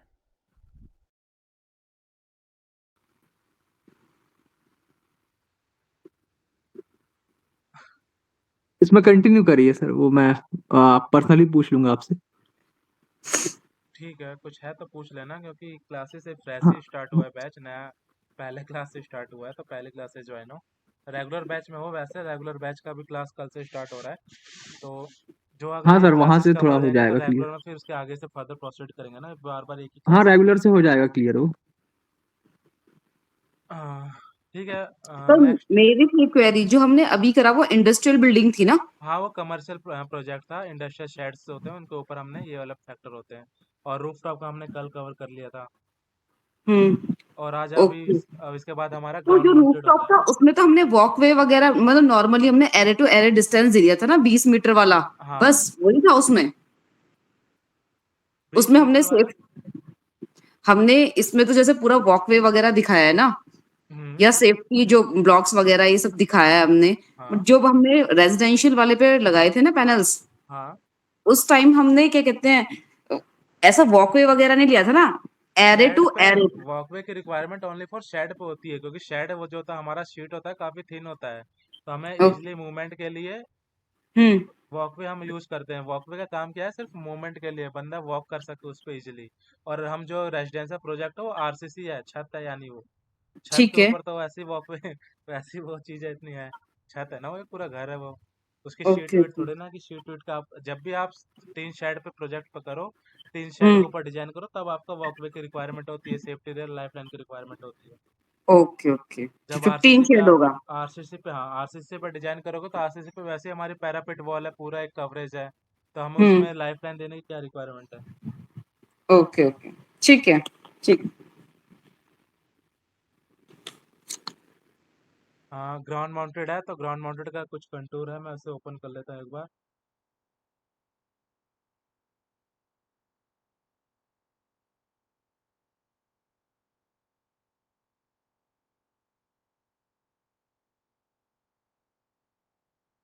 ये हमारा कंटूर सर्वे होता है, कंटूर लेआउट आती है। जब भी किसी प्लांट पे अपने को किसी भी ग्राउंड के एरिया में अपने को लगाना होता है तो सबसे पहले हम उसका कंटूर सर्वे करवाते हैं। कंटूर सर्वे क्या होता है, जिससे हमें पता चल जाए कि ग्राउंड का लेवल क्या है, ग्राउंड किस लेवल पे हमारा, कहीं से अप है कहीं से डाउन है कहीं से कुछ होता है। तो ये सारा हमारा ग्राउंड लेवलिंग बताता है। ये सारा जो हमारा ग्राउंड का लेवल है हमारा 80 मीटर के अप्रॉक्स है। ये सी लेवल जो होता है ना ग्राउंड, जब भी आप देखा होगा कि कहीं ना कहीं लिखा रहता है रेलवे स्टेशन या कहीं पे भी कि आपका समुद्र तल से इतना ऊंचाई है, यानी सी हाइट, सी लेवल हाइट। तो सेम हम कंटूर के थ्रू हम पूछ देखते हैं कि हमारा जो समुद्र है नीचे उसके उससे हाइटेड हमारा लैंड का कितना हाइट पे है वो।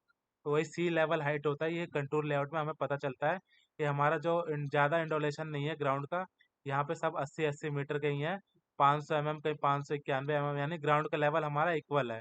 तो हम यहाँ पे जो प्लांट लगाएंगे हमारा इजिली प्लांट लग जाएगा। कहीं पे ज़्यादा इंडोलेशन होता है, जैसे यहाँ पे 80 मीटर का इंडोलेशन, 80 मीटर का हाइट है, कहीं इस बगल में इसके 80 मीटर का हो, यहीं पे हमारा 75 मीटर का हो जाए, यानी 80 मीटर वाला हमारा हाइटेड पे 75 मीटर यानी डाउन है। 80 से 75 में जा रहे हैं तो हमारा 1 मीटर के अंदर हमारा सीधा स्लोप बन रहा है। जस्ट सपोज इमेजिनेशन करो कि आप एक पॉइंट पे खड़े हो, वहां पे हमारा 80 मीटर का हाइट पे हम खड़े हैं। अब आपको 1 मीटर के मतलब 1 मीटर आप आगे जा रहे हो तो आपका वो जो हाइट है वो 75 मीटर हो जा रहा है, यानी 5 मीटर कम हो जा रहा है। तो आप 80 से 75 पे आ रहे हो 1 मीटर के डिस्टेंस पे, तो आपका कितना ज्यादा स्लोप होगा, ऊपर से नीचे डायरेक्टली खड़ा, पूरा एक खड़ा तरीके से रहेगा, जैसे सीढ़ी होती है। सीढ़ी का जो आपका टॉप पॉइंट रहता है वो 80 मीटर पे है, लेकिन वही आपका सीढ़ी का जो नीचे वाली सीढ़ी होती है बॉटम वाला, वो आपका काफी डाउन होता है, यानी वो 75 मीटर पे आ गया। तो 1 मीटर के अंदर आपका इतना इंडोलेशन है। आप सीढ़ी पे कभी सोलर पैनल लगा सकते हो? नहीं लगा सकते, क्योंकि वहां पे बिल्कुल खड़ी है वो, उसका जो क्या कहते हैं इंडोलेशन है, इंडोलेशन यानी जो भी उसका अप टू डाउन का डिफरेंस है हाइट का, वो बहुत ज्यादा होता है। हाइटेड वाला और डाउन वाला 5-5, 10-10 मीटर का डिफरेंस आता है, तो इसी को हम इंडोलेशन कहते हैं।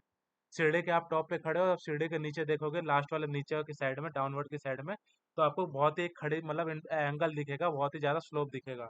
तो उसी स्लोप को हम इंडोलेशन कहते हैं कि हमारा डिफरेंस कितना आ रहा है टॉप से हाइट में, डाउन नीचे और ऊपर से बीच में हमारा इंडोलेशन कितना है, यानी हाइट कितना है।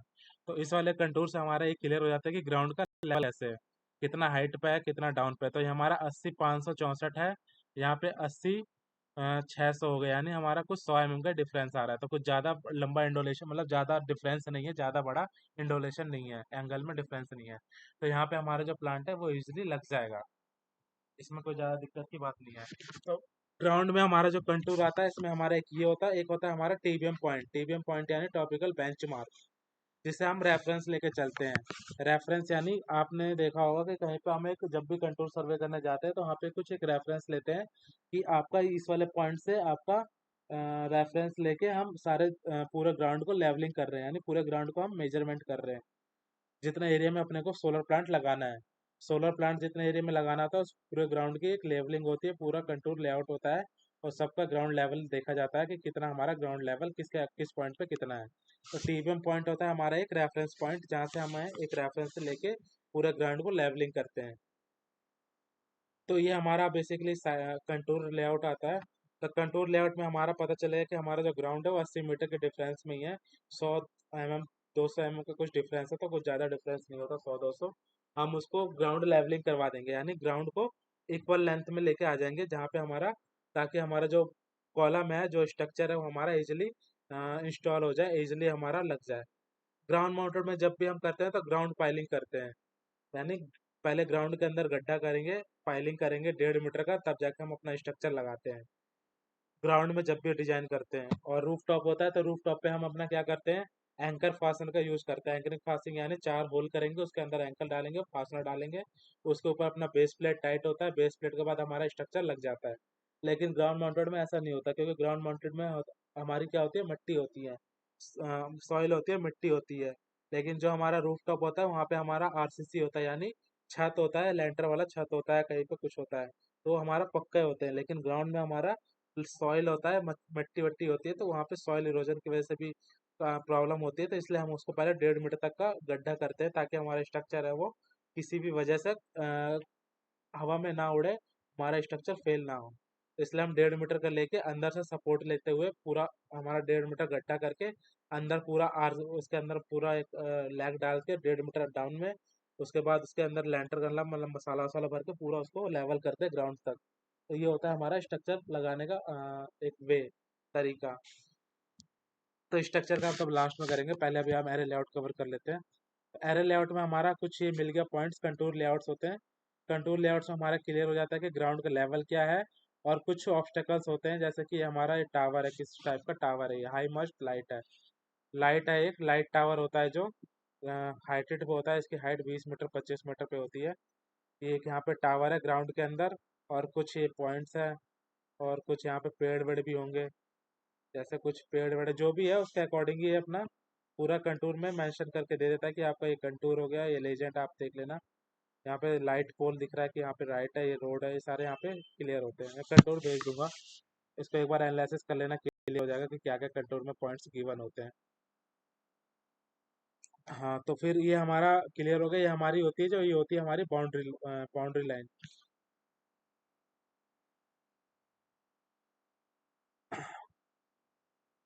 ये हमारा पूरा प्लॉट एरिया है, इसी प्लॉट के अंदर अपने को क्या करना है, सोलर पावर प्लांट लगाना है। इतना एरिया हमारे को गिवन होता है, इतने एरिया में इसके इसी एरिया के अंदर अपने को सोलर पावर प्लांट लगाना है। तो कंटूर में बाहर कॉपी करके किया है, लेकिन मैं समझाने के लिए कि हमें कैसे कैसे कितना स्पेस छोड़ना होता है। जब भी हमें कोई एरिया डिफाइंड होता है ग्राउंड माउंटेड का, तो ग्राउंड माउंटेड का प्रोजेक्ट तो हमारा जब भी होगा तो वो 100-200 किलोवाट का तो होता नहीं है।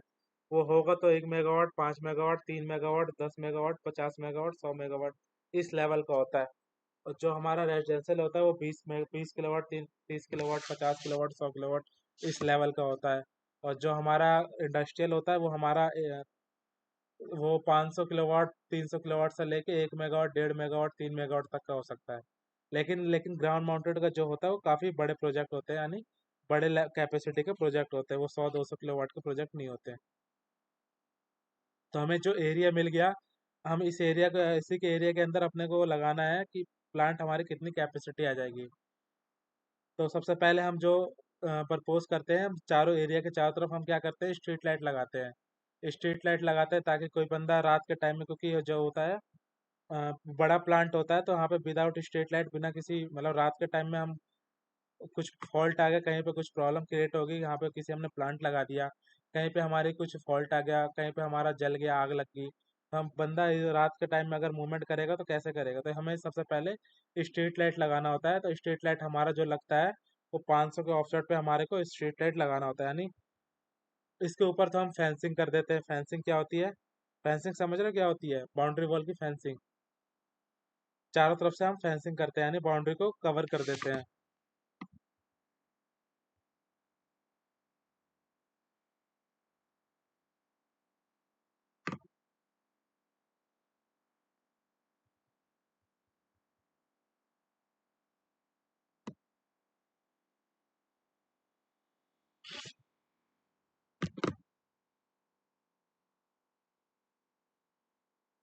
सोलर पावर प्लांट,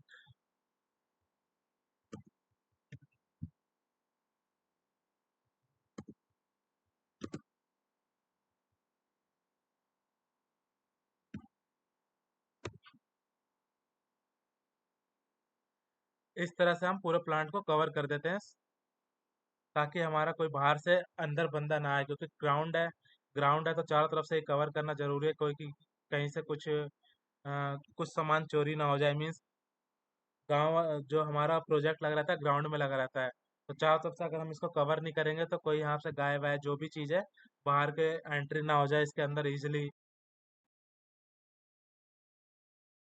और से इसको हम फेंसिंग कहते हैं, सोलर प्लांट की फेंसिंग। तो ये जो हमारा बाउंड्री है, बाउंड्री पे हमने चारों तरफ से फेंसिंग कर दिया, यानी चारों तरफ से हमने पहले इसको कवर कर दिया वायर से, ताकि कोई बाहर से गाय जो कि हमने सोलर प्लांट लिया, गाँव वाले आए पीछे से और प्लांट सोलर पैनल ही उतार के लेके चले गए। तो इसलिए हम इसको पहले चोरी होने से बचाने के लिए, और बाहर के कुछ जानवर वानवर जो भी एनिमल्स हैं वो इसलिए अंदर ना आ पाए, इसलिए हम इसको पहले फेंसिंग कर देते हैं चारों तरफ से। तो जो हमारा वहां से हम इसके ऊपर फेंसिंग कर देंगे, कुछ पॉइंट्स बना देंगे, जैसे मैंने एक सर्कल दे दिया, हम फेंसिंग बनानी है। इस एरिया कुछ कुछ एरिया पे हमने इस पे हमने फेंसिंग कर दी। फेंसिंग के बाद हमारा नेक्स्ट होता है जो होता है वो कि इसके बाद हम क्या करेंगे, ऑफसेट ले लेंगे कितने का, 500 का। 500 का फेंसिंग के बाद अपने को स्ट्रीट लाइट लगानी होती है बाउंड्री से बिल्कुल टच पे। ये हमारी फेंसिंग वाली लाइन होगी बाउंड्री की। अब इसका हमने क्या किया, 500 के ऑफसेट पे हमने चारों तरफ से बाउंड्री वॉल प्रपोज कर दिया, चारों तरफ से हमने बाउंड्री वॉल वॉल के ऊपर हमने स्ट्रीट लाइट लगा दी। तो 500 एंटर।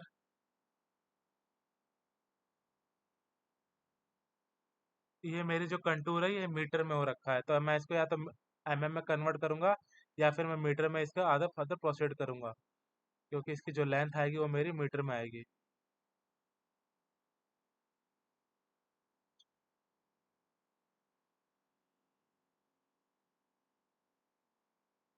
ये 88 मीटर है। या तो फिर मुझे इसे एमएम में कन्वर्ट करना है, तो क्या करूंगा,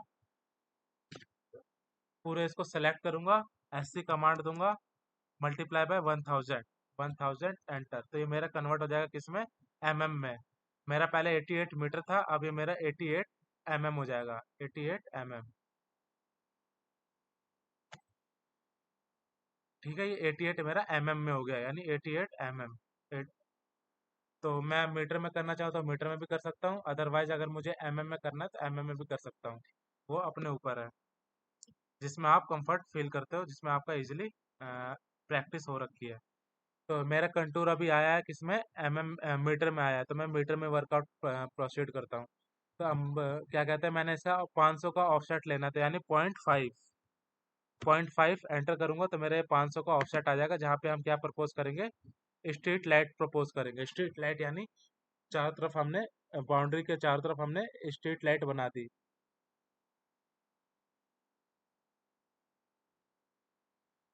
अब अपने को पहले इसका यूसेज चेंज करना है, क्योंकि ये इसके अकॉर्डिंग नहीं बन रहा। तो UCS enter, first point, second point and then third point.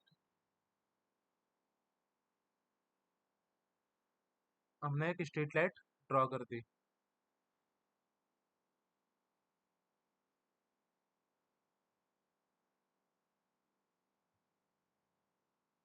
ये हमारा टॉप व्यू है, स्ट्रीट लाइट का टॉप व्यू कुछ इस टाइप से दिखता है। ये हमारा पोल है, ये हमारी एलईडी बल्ब है और ये पूरा हमारा स्ट्रक्चर है। अब मैंने इसको क्या किया, पूरे बाउंड्री पे 30-30 मीटर के डिस्टेंस पे हमने इसको क्या किया, पाथ एरे फॉलो किया। यहाँ से हमने एरे पे गए, पाथ एरे फॉलो किया, इस पाथ को हमने सेलेक्ट किया और यहाँ से हमने क्या कर दिया, एक स्ट्रीट लाइट से दूसरे स्ट्रीट लाइट की जो फिक्स डिस्टेंस है वो हमारी होती है 30 मीटर, अगर 80 वाट का हमारा एलईडी है। अगर उससे ज़्यादा है तो अकॉर्डिंग टू आपकी जो भी रिक्वायरमेंट है उसके अकॉर्डिंग भी आप उसको चेंज कर सकते हैं। तो ये हमारा स्ट्रीट लाइट कुछ आ गया।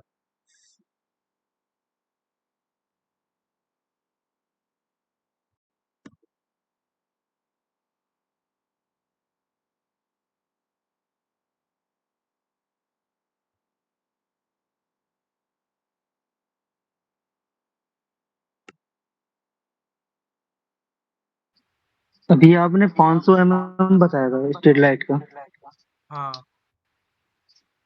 स्ट्रीट लाइट का हमारे बाउंड्री से 500 mm के डिस्टेंस पे हम स्ट्रीट लाइट प्रपोज करते हैं। सर एक स्ट्रीट लाइट से दूसरे स्ट्रीट लाइट का डिस्टेंस कितना रखेंगे? वो 30 मीटर होता है अगर हमारी 80 वाट की स्ट्रीट लाइट है। अगर हमारा स्ट्रीट लाइट का वोल्टेज हमारा कम है तो हम फिर वो डिस्टेंस भी हमारा कम हो जाता है। ओ, अगर 80 वाट स्टैंडर्ड हम जो भी लाइट पोल लगाते हैं, स्ट्रीट लाइट वाले जो हमारे पोल आते हैं उस पर हमारा 80 वाट का ही एलईडी जाता है बल्ब। अगर ओ, हमारा वो कम है, वोल्टेज कम है, तो उसके अकॉर्डिंग फिर वो हमारी डिस्टेंस 20 मीटर 25 मीटर हो जाती है। लेकिन हम स्टैंडर्ड 80 मीटर ही लगाते हैं। कोई भी ठीक। स्ट्रीट लाइट की जो पोल होते हैं 80 मीटर की एलईडी आती है। तो हमने 500 के डिस्टेंस पे हमने क्या किया, स्ट्रीट लाइट लगा दिया। देन उसके बाद हमारा नेक्स्ट क्या है, नेक्स्ट है इसके बाद अपने को रोड प्रपोज करना है।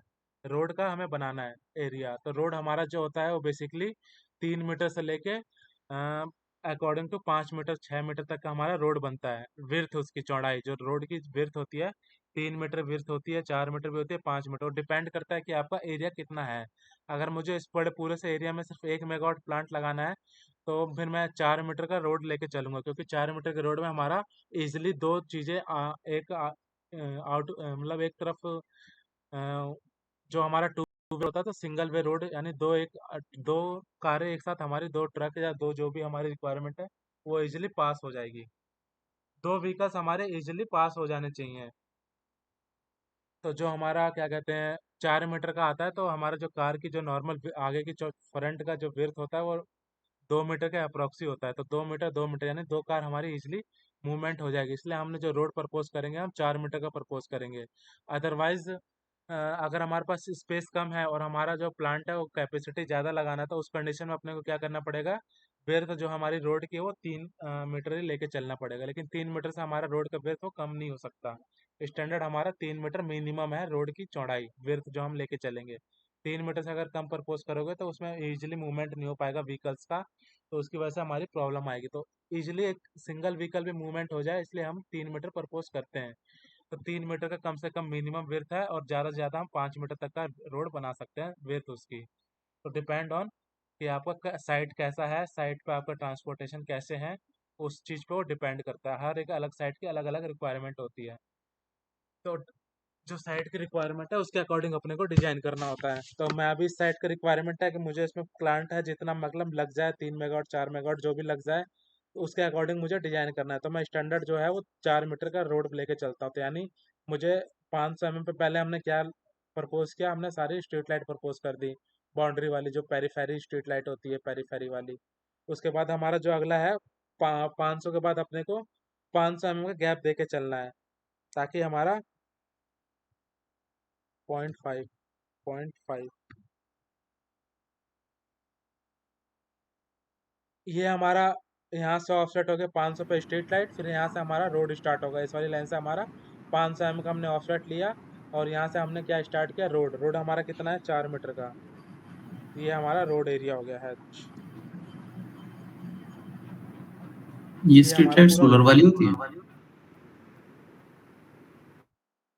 1 मिनट, हाँ बताओ क्या पूछ रहे थे। ये स्ट्रीट लाइट सोलर वाली होती है या फिर आपस में एक दूसरे से कंडुइट की तरह अंडरग्राउंड कनेक्टेड होती हैं? सोलर वाली नहीं होती है, आपके जो सोलर प्लांट से जनरेटेड है वहीं से पावर इसके पास जाता है ऑक्सिलरी ट्रांसफार्मर के थ्रू। ये सोलर वाली स्ट्रीट लाइट नहीं होती, लेकिन ये जो स्ट्रीट लाइट होती है सारी इसकी जो केबलिंग होती है अंडर द ग्राउंड ही जाती है। केबल इनके नीचे ट्रंच बने रहते हैं। तो वो ये रोड के नीचे होंगे, वो जो अंडरग्राउंड ट्रंच है वो कहाँ पे होगी इसमें? अंडरग्राउंड ट्रंच जो जहाँ पे हमारे ये स्पेस दे रखा है ना, इसी के नीचे हमारी ट्रंच बनती हैं। तभी तो मैंने 500 का स्पेस क्यों दिया है रोड से, और हमने इसके बीच हमने 500 का स्पेस क्यों दे रखा है।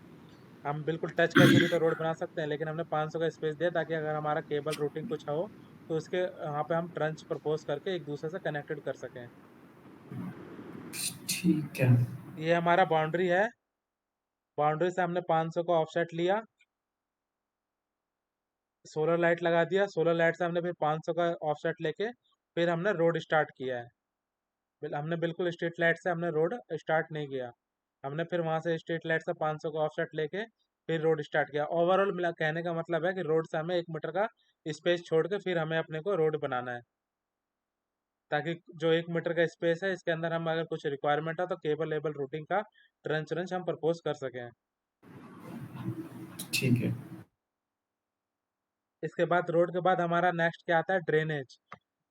पानी का भी कुछ होना चाहिए सिस्टम, ताकि हमारा कोई अगर पानी का कुछ फ्लो हो, मॉड्यूल क्लीनिंग करना हो, कुछ भी करना हो, तो उसके लिए हमें पानी की रिक्वायरमेंट है। और या फिर हमारा जो भी पानी एक्स्ट्रा है वो ग्राउंड है तो उसके थ्रू भी हमारा ड्रेनेज का सिस्टम बनता है, ताकि हमारा जो कुछ पानी वानी का एग्जिस्टिंग है वो इजिली हो सके। तो ड्रेनेज में हम जो मॉडल क्लीनिंग सिस्टम है वहाँ से भी हम पानी का प्रोविज़न लगते हैं, और जो हमारा एग्जिस्टिंग पानी है वो भी हमारा इजिली निकल जाए वाटर, उसके लिए भी। तो यहाँ से हमने क्या किया, फिर दोबारा हमने क्या किया, 500 का ऑफसेट ले लिया 0.5 का। रोड से हमने 0.5 का ऑफसेट लेके फिर हमने यहाँ से 1 मीटर का ड्रेनेज बना दिया।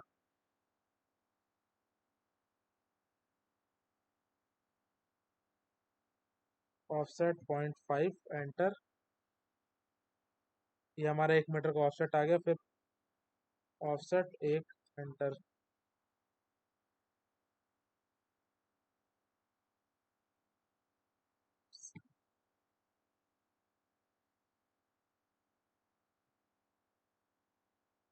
अच्छा,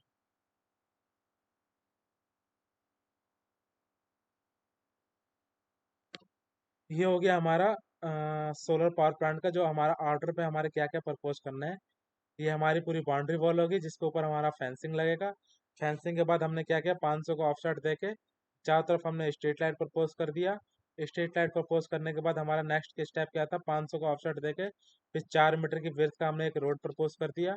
रोड के बाद फिर हमें अपने को आधा मीटर का गैप देना है। आधा मीटर का गैप देने के बाद अपने ने 1 मीटर का क्या प्रपोज कर दिया, 1 मीटर का हमने वो ड्रेनेज सिस्टम बना दिया। अब ड्रेनेज के बाद फिर अपने को क्या करना है, फिर आधा मीटर का गैप देना है। फिर वहां से अपने को सोलर प्लांट लगाना स्टार्ट करना है। ऑल ओवर द मिला के जो हमारा ऑफसेट है बाउंड्री से और सोलर प्लांट पैनल तक का, वो अराउंड 7 मीटर का है। ठीक है, 7 मीटर अपने को छोड़ के चलना है बाउंड्री से, और हमारा जहाँ से पैनल लगना स्टार्ट होगा। और 7 मीटर के अंदर क्या क्या चीज़ें आएंगी वो चीज़ें मैंने कवर करी है। क्लियर हुआ ना? कुछ आइडिया है, यहाँ पे कुछ डाउट है तो पूछ लो, इसके बाद हम मॉडल हाँ लगाना स्टार्ट परफेक्ट। करते हैं। पीयूष, पूछो अगर कुछ प्रॉब्लम है तो। Yes sir. ऑटो कैड के कमांड में प्रॉब्लम आ रही है कि किस में प्रॉब्लम आ रही है? कमांड में सर। अच्छा, कमांड मतलब अभी ऑटो कैड को फर्स्ट टाइम यूज करो, इसकी वजह से आ रही है। ठीक है, मैं कोशिश उसको एक करूंगा ना। बता दूंगा। वो वाला मंडे वाला बैच भी है ना सर, वो तो स्टार्टिंग से ही। है तो इसकी सब रिकॉर्डिंग भी स्टार्टिंग से ही, देखूंगा। है तो सब स्टार्टिंग से। ये भी बीच में से थोड़ा ना बैच स्टार्ट हुआ, ये भी तो स्टार्टिंग से स्टार्ट हुआ है। हाँ थोड़ा सा प्रॉब्लम है कमांड में। कमांड में प्रैक्टिस करो, क्योंकि जितना ये जरूरी नहीं कि यही बनाओ डिजाइन। कुछ भी एक हाँ मैकेनिकल वही ड्राइंग थोड़ा ले सा लो, लाइन से इस कुछ बार भी का ड्रॉ थोड़ा कर लो। डिफिकल्ट सा लग रहा है। लाइन से लाइन का कमांड का यूज करो, लाइन के बाद पॉलीलाइन, हाँ क्लासेस सर्कल, तो खैर सारे मैं कमांड यूज देख रहा हूँ, करोगे। थोड़ा सा समझने में। सारे कमांड यूज करो, क्योंकि सारे कमांड यूज करोगे तो ही जाके कुछ ना कुछ। जरूरी नहीं है कि डायरेक्टली इसी में लग जाओ। पहले रूफटॉप का डिजाइन हाँ करो, रूफटॉप के बाद रूफटॉप में परफेक्ट हो जाओ। पहले अपने को कमांड हाँ सीखना है, सर। क्योंकि कमांड सीखोगे तभी जाके आगे डिजाइन भी बना पाओगे। ओके सर, करता हूँ प्रैक्टिस इसकी। कमांड की ज़्यादा प्रैक्टिस करो। सोलर का भी रिकॉर्डिंग अवेलेबल है, प्लस में अगर कोई डाउट हो तो पूछ भी लेना। लेकिन कमांड की अभी ओके प्रायोरिटी रखोगे, कमांड मेरी परफेक्ट हो जाए पहले। Okay sir. तो मैंने लाइन, पॉलीलाइन, सर्कल, ये सारे कमांड तो ऑलरेडी ऊपर गिवन है। सर्कल का हमें कुछ भी बनाना हो तो हमें सेंटर सेलेक्ट करके उसका रेडियस या डाया जो भी डालना है। जैसे यहाँ पे मुझे डाया डालना है तो डाया पे क्लिक करूंगा तो उसका डाया डाल दो तो आ जाएगा। तो सारे कमांड इजी है, कुछ ज़्यादा डिफिकल्ट नहीं है। लेकिन वही है कि एक बार थोड़ा क्लियर हो जाएगा ना तो चीज़ें फिर बार बार वही रिपीटिंग हो रही है, ज़्यादा कुछ नहीं हो रहा। अभी तक मैंने क्या यूज़ किया, लाइन किया है, पॉलीलाइन किया है, रेक्टेंगल किया है, सर्कल किया है, बस यही कमांड तो यूज़ हुआ है। उसके बाद मूवमेंट के लिए, मूव करने के लिए सेलेक्ट करके एम एंटर करोगे तो वो चीज़ें हमारी मूव होने लगेगी। अगर मुझे कॉपी करना है तो सेलेक्ट करके सी ओ एंटर करोगे तो कॉपी होने लगेगी चीज़ें। वो वही चीज़ है उसमें, बस ये है कि पहले जो चीज़ें मैंने बनाई है, रेक्टेंगल, लाइन, पॉलीलाइन, यही सारे कमांड पहले सीख लो। बाकी डीप में बाद में जाना, लेकिन ये सारे फर्स्ट जो कॉमन कमांड है जो बार बार रिपीट हो रहे हैं, ताकि हमारा ये वाला जो स्टार्टिंग बेस बन जाएगा कमांड में, तो फिर आगे जाके तो सीखना ही सीखना है। ऑटो कैड इतना बड़ा वास्ट फील्ड है कि जिसको 10-10 साल से जिन्होंने अभी ऑटो कैड में काम किया वो अभी जाके ऑटो कैड को पूरा नहीं समझ पाए। ऑटो कैड में बहुत जितना डीप जाओगे उतना बहुत ऐसा ऐसा कमांड है जो अभी मुझे भी नहीं पता। तो ऑटो कैड इतना छोटा सॉफ्टवेयर नहीं है कि इसे 2-4 महीने, 2-4 साल या 10 साल में सीख जाओ। इसमें हर चीज़ जितना ज़्यादा डीप में जाओगे उतना चीज़ें नई नई देखने को मिलेंगी। एक छोटा सा डाउट है, ये जो आपने नाली छोड़ी है 1 मीटर की, ड्रेनेज पानी हाँ। जैसे, हाँ जैसे कोई मोटी वगैरह साफ कर रहा है या बारिश आ जाती है, तो ये 1 मीटर की नाली ज्यादा बड़ी नहीं है, क्योंकि उसको कवर भी तो करना पड़ेगा। हाँ, तो जो अभी नाली में से छोटी सी नाली ले जाके जाओगे, भर जाएगा, फिर तो उसको बार बार वो थोड़े ना चलेंगे। तो हमारा जो स्टैंडर्ड है वो स्टैंडर्ड को फॉलो करते हुए चलना है। अगर 1 मीटर का 800 mm का दे दोगे तो कोई दिक्कत नहीं है। लेकिन भाई अगर 100 mm 200 mm की नाली बनाओगे तो फिर दिक्कत है ना। मैंने 1 मीटर के लिए, चलो हमारे पास स्पेस नहीं है तो मैं इसको 800 mm भी कर दूंगा तो कोई दिक्कत है थोड़ी ना हो जाएगी। मेरे को स्पेस है तो मैंने 1 मीटर का कर दिया, अगर स्पेस नहीं तो मैं 800 mm कर दूंगा। लेकिन अगर वही ज़्यादा ही कम कर दोगे, 500, 400, 300 का कर दोगे, तब जाके प्रॉब्लम क्रिएट होगी। 100-200 ऊपर नीचे प्लस माइनस चलता है, 100-200 ठीक है। mm में कोई डिफरेंस नहीं आता। लेकिन वही है कि अगर ज़्यादा ही अगर वो 50% कम होता है, 60% चीज़ें कम हो जाती हैं। अभी 1 मीटर का है, अगर मैं वही 500 mm 600 mm करूँगा तब जाके प्रॉब्लम क्रिएट होगी, क्योंकि पानी का फ्लो है। पानी का फ्लो अगर किसी वजह से कहीं ब्लॉकेज हो गया तो फिर वो चीज़ें प्रॉब्लम हो जाती है। कोई बंदा अगर अंदर जाएगा क्लीनिंग के लिए भी तो उसके पास स्पेस नहीं होता कि वो अंदर सही से जाके क्लीनिंग कर सके। हम्म, तो इसकी ठीक। अभी हमें जो प्लान डिजाइन कर रहे हैं ना, तो 1-2 दिन के लिए 1-2 साल के लिए डिजाइन नहीं कर रहे। हम जो डिजाइन कर रहे हैं वो पूरे 25 साल के लिए डिजाइन कर रहे हैं, क्योंकि 25 साल तक ये पूरा स्ट्रक्चर, पूरा जो भी चीज़ें पूरी सेम रहेंगी। इसमें एक बार हमने स्ट्रक्चर बना दिया तो बार बार हम इसको थोड़ा ना चेंज करते रहेंगे कि नाली अगर भर गई तो ड्रेनेज हमारा भर गया तो हम उसकी विड्थ बढ़ा दें, अगर अब नहीं भरा तो हम उसकी विड्थ कम कर दें।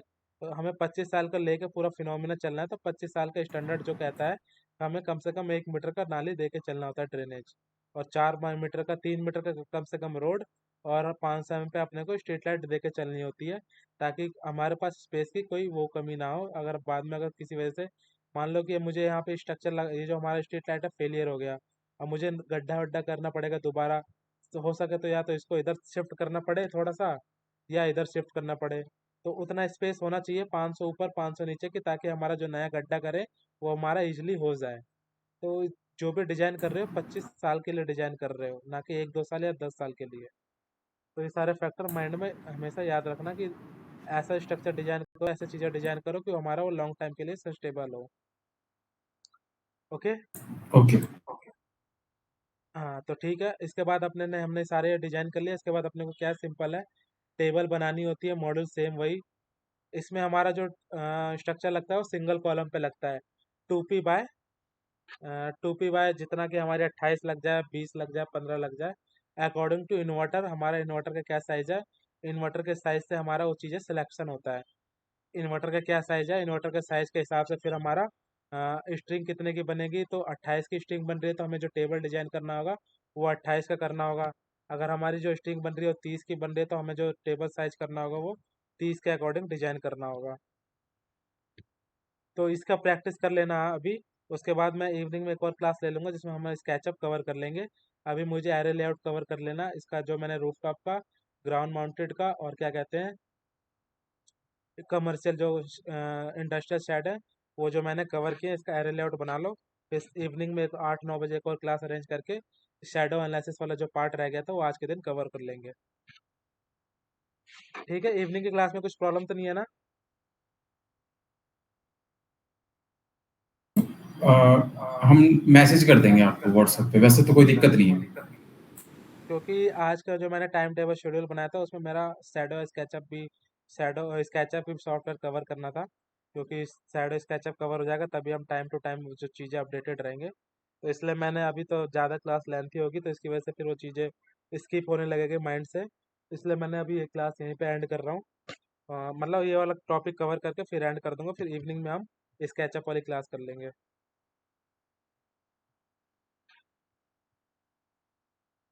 ओके। प्लेस कर दिया, अब मैं इसका टेबल साइज बना लूंगा 28 की, 2p/28 यानी डबल पोर्ट्रेट।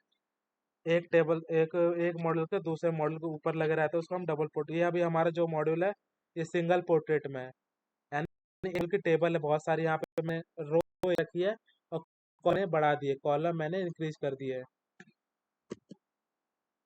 ये होती है हमारी सिंगल रो की टेबल, सिंगल पोर्ट्रेट।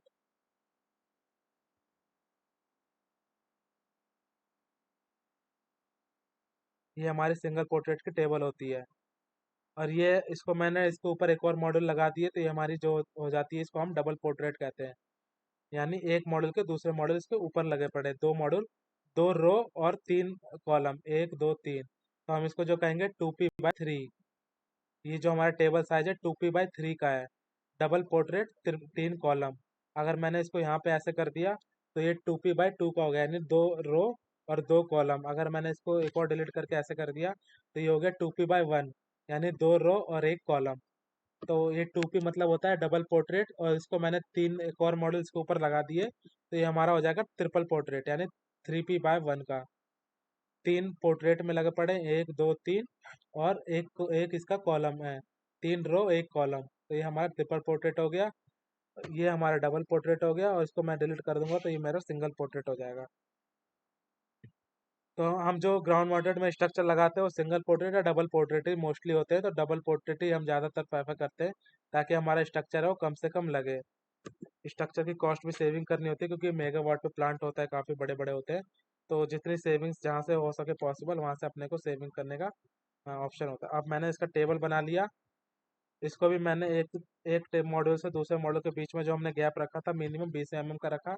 उसके बाद मैंने इसको कॉपी करके एक टेबल साइज बना लिया, स्टैंडर्ड का कोई भी टेबल साइज, जैसे मैंने इसका बना लिया 15x2 का बना लिया मैंने।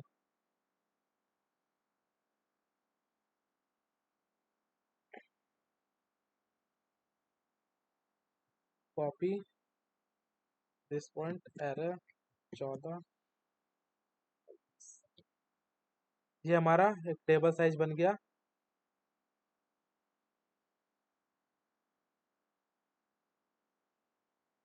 अब मैंने इसको कंप्लीट लेके ग्रुप बना के अब मैं यहाँ से मॉड्यूल इजीली प्लेस करना स्टार्ट कर दूंगा।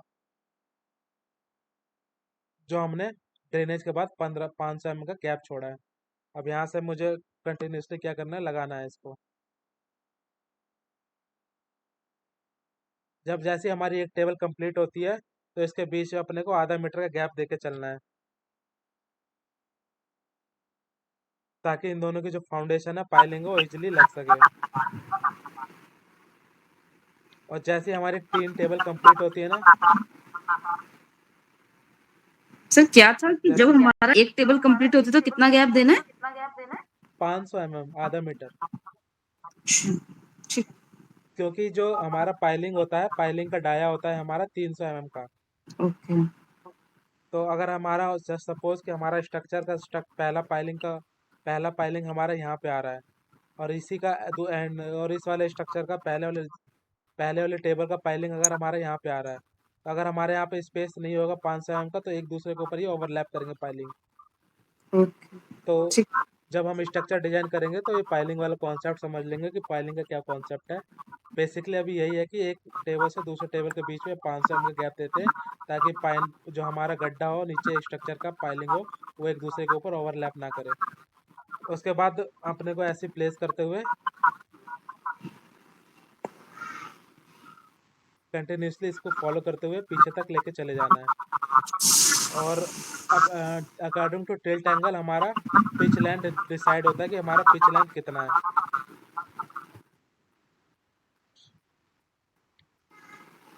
अब बताया था कि हमारा पिच लेंथ क्या होता है, ये शायद शहनाज का क्वेश्चन था। इस वाले एंड से इस वाले एंड तक का जो डिस्टेंस होता है इसको हम पिच लेंथ नहीं कहते। पिच लेंथ होता है हमारा इस वाले पॉइंट से और इसी सेंटर के पॉइंट से ये होता है हमारा पिच लेंथ। बबीता ये अपना क्या कहते हैं वो थोड़ा माइक ऑफ कर देना। Okay okay. पिच लेंथ जो होता है हमारा फर्स्ट वाले मॉड्यूल का जो हमारा टेबल है उसके सेंटर से सेम उसी टेबल के उसी मॉड्यूल के सेंटर तक, ये होता है हमारा पिच लेंथ। ना कि पिच लेंथ हमारा ये नहीं होता लास्ट वाले मॉड्यूल के स्टार्टिंग एंड से, यहाँ ये हमारा पिच लेंथ कंसिडर नहीं होता, ये हमारा रॉन्ग है। जो हमारा पिच लेंथ होता है इस वाले टेबल से इस वाले टेबल के बीच में बिल्कुल सेंटर, जो सेंटर कितना आ रहा है। शहनाज क्लियर हो गया ना? पिच लेंथ पूछ रहे थे क्या होता है।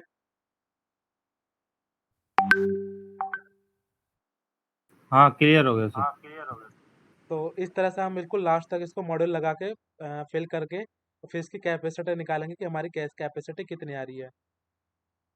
ठीक है, फिर आज की क्लास अभी यहीं एंड करते हैं, फिर शाम को हम स्केचअप का ऊपर थोड़ा वर्कआउट कर लेंगे ताकि हमारा शेडो का पार्ट भी तो क्लियर हो जाए, ताकि हमारा एरे लेआउट का जो टॉपिक है वो मॉड्यूल लेआउट को कंप्लीट हो जाए according to time table schedule.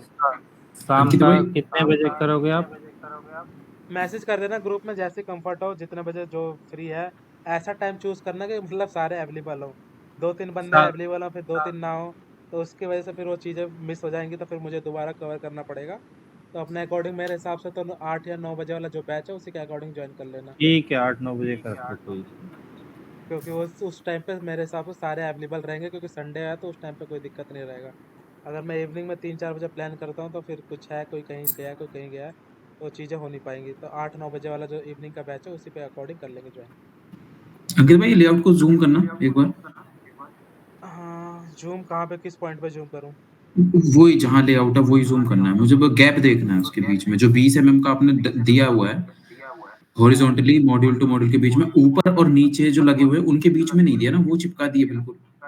वो लगा देना, मैं तो ऐसा भी टेबल साइज बनाया था, लेकिन गैप मैंडेटरी है। अच्छा, गैप कहीं भी मत छोड़ना, क्योंकि 20 एम का अच्छा, गैप रहेगा, वरना अगर नहीं रहेगा गैप तो स्ट्रक्चर उठ जाएगा। हुँ, गैप लेके चलना ठीक है, हमेशा, यही कहीं भी कुछ भी है 20 एम का गैप लेके चलना है, हॉरिजॉन्टली भी और वर्टिकली भी। ठीक है। और ये ठीक है जो रवि, आपने पिच लेंथ बताई है 8 मीटर की, हाँ, ये जो ये पिच लेंथ बताई है डिपेंड आपने 8 करता मीटर है, की, ये मैंडेटरी होती है?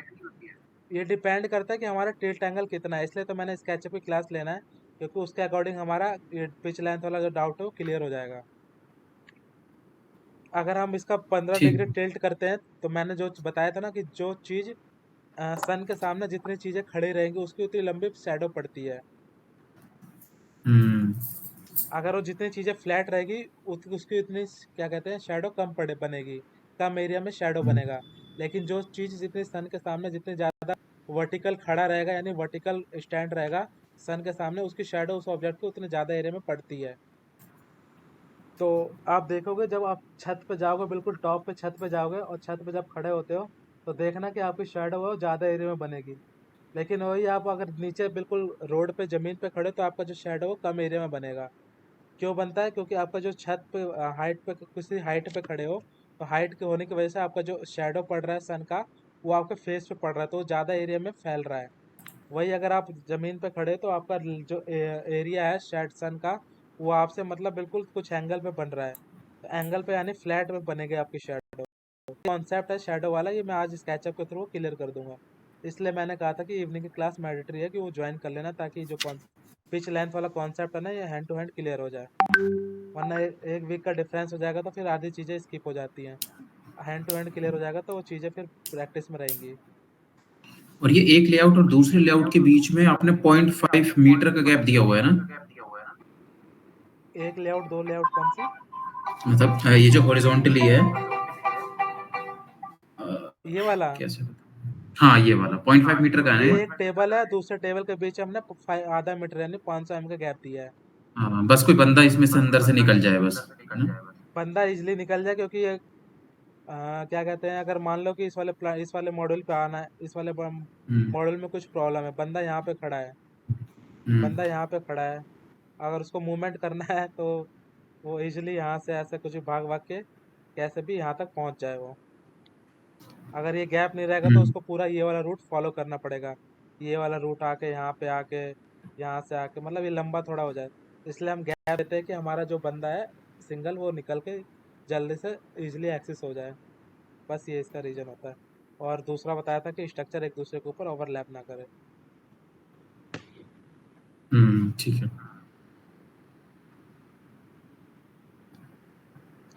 ठीक है, क्लियर हो गया ना?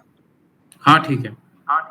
ठीक है, फिर मिलते हैं इवनिंग वाली बैच में, इस कैचअप कवर कर लेंगे। ओके। ठीक है, प्रैक्टिस के लिए कुछ डाल देना ताकि उस पे मैं अभी भेज दे प्रैक्टिस रहा कर हूँ लें। ग्रुप में, कंटूर भी भेज दे रहा हूँ, और एक क्या कहते हैं इंडस्ट्रियल कमर्शियल प्रोजेक्ट का उसका लोकेशन भी भेज दे रहा हूँ। मॉड्यूल अपने को सेम रखना है, 585 वॉट पिक का जिंको का जो टाटा शीट भेजा था, उसी पे वर्कआउट करना है। मेरा कहने का मतलब ये है कि जो मैं फैक्टर भी बता रहा हूँ ना, वो फैक्टर माइंड में सेट हो जाए, किसी भी तरीके से बैठ जाए, क्योंकि कितना ऑफसेट कहाँ छोड़ना है, कैसे लेना है, ये चीज़ें फिर ज़्यादा देर तक याद नहीं रहती है। आज है, कल नहीं है, परसों नहीं है, प्रैक्टिस में जैसे नहीं रहेगी वो चीज़ें स्किप हो जाएंगी कि मैंने यहाँ से यहाँ तक कितना गैप लिया था, यहाँ से यहाँ तक कितना गैप लिया था, यहाँ से यहाँ तक कितना गैप लिया था, ये सारी चीज़ें भूल जाओगे। लेकिन एक दो बार प्रैक्टिस कर लोगे ना, तो थोड़ा माइंड में स्किप हो जाएगा, और अपने पास ही फाइल सेव हो जाएगी कि हाँ, अगर फ्यूचर में जो तो अपना फाइल जो सेव प्रैक्टिस करके रखे हो, वो फाइल सेव करके उसे ओपन करके देख सको कि हाँ, यहाँ से यहाँ तक इतना गैप मैंने ले रखा था। बस ये रीज़न है प्रैक्टिस करवाने का। अच्छा अंकित भाई, ये जो हम सोलर पैनल डिज़ाइन कर रहे हैं, ये तो पूरी कॉस्टिंग के ऊपर डिपेंड करता है ना? तुम्हारी जितनी अच्छी कॉस्टिंग है, तुम उतना अच्छी स्ट्रीट लाइट दे दो, उतना तुम रोड दे दो, उतना मतलब उसमें फैसिलिटीज़ डाल दो। कॉस्टिंग आप क्लाइंट के साथ थोड़ा ना बताओगे कि मेरी कॉस्टिंग इतनी आ रही है। हुँ, क्लाइंट से तो आप ये बोलो, मतलब आप अपने छत के ऊपर प्रोजेक्ट लगवा रहे हो, अपने घर के ऊपर मान लो सोलर लगवाना है, तो आप एक कंपनी पर हुँ, डिपेंडेंट तो होगे नहीं कि मैं सिर्फ एक ही कंपनी से प्रोजेक्ट लूंगा। आप 3-4 कंपनी के हुँ, कोटेशन मंगाओगे। हुँ, 3-4 कंपनी की जब आपके ऊपर कोटेशन आएगी, तो आप उससे कंपैरिजन करोगे कि कौन सी चीज़ कितनी प्रोवाइड हो रही है। जो आपको बेस्ट रेट हुँ, लगेगा और जो आपके लिए अकॉर्डिंग आपके लिए कंफर्टेबल होगा, आप उसी कंपनी को तो दोगे कि हाँ मेरे यहाँ पे एक कंपनी ने मुझे 30 रुपये पर किलोवाट दिया और एक कंपनी ने मुझे 25 रुपये दिया है, तो 25 रुपये वाले के साथ ही जाओगे, ऑब्वियस सी बात है। 30 वाले के साथ तो जाओगे हम्म नहीं। तो वही सेम फंडा होता है कि मार्केट में कंपटीशन बहुत है, और सोलर ऐसा फील्ड है कि हर एक नई दूसरे दिन नई नई कंपनी सोलर की खुल रही है, क्योंकि सोलर डिमांडेबल हम्म इतना ही चल रहा है इस टाइम कि हर एक दूसरे दिन एक नई कंपनी देखने को मिलेगी सोलर की। हम्म।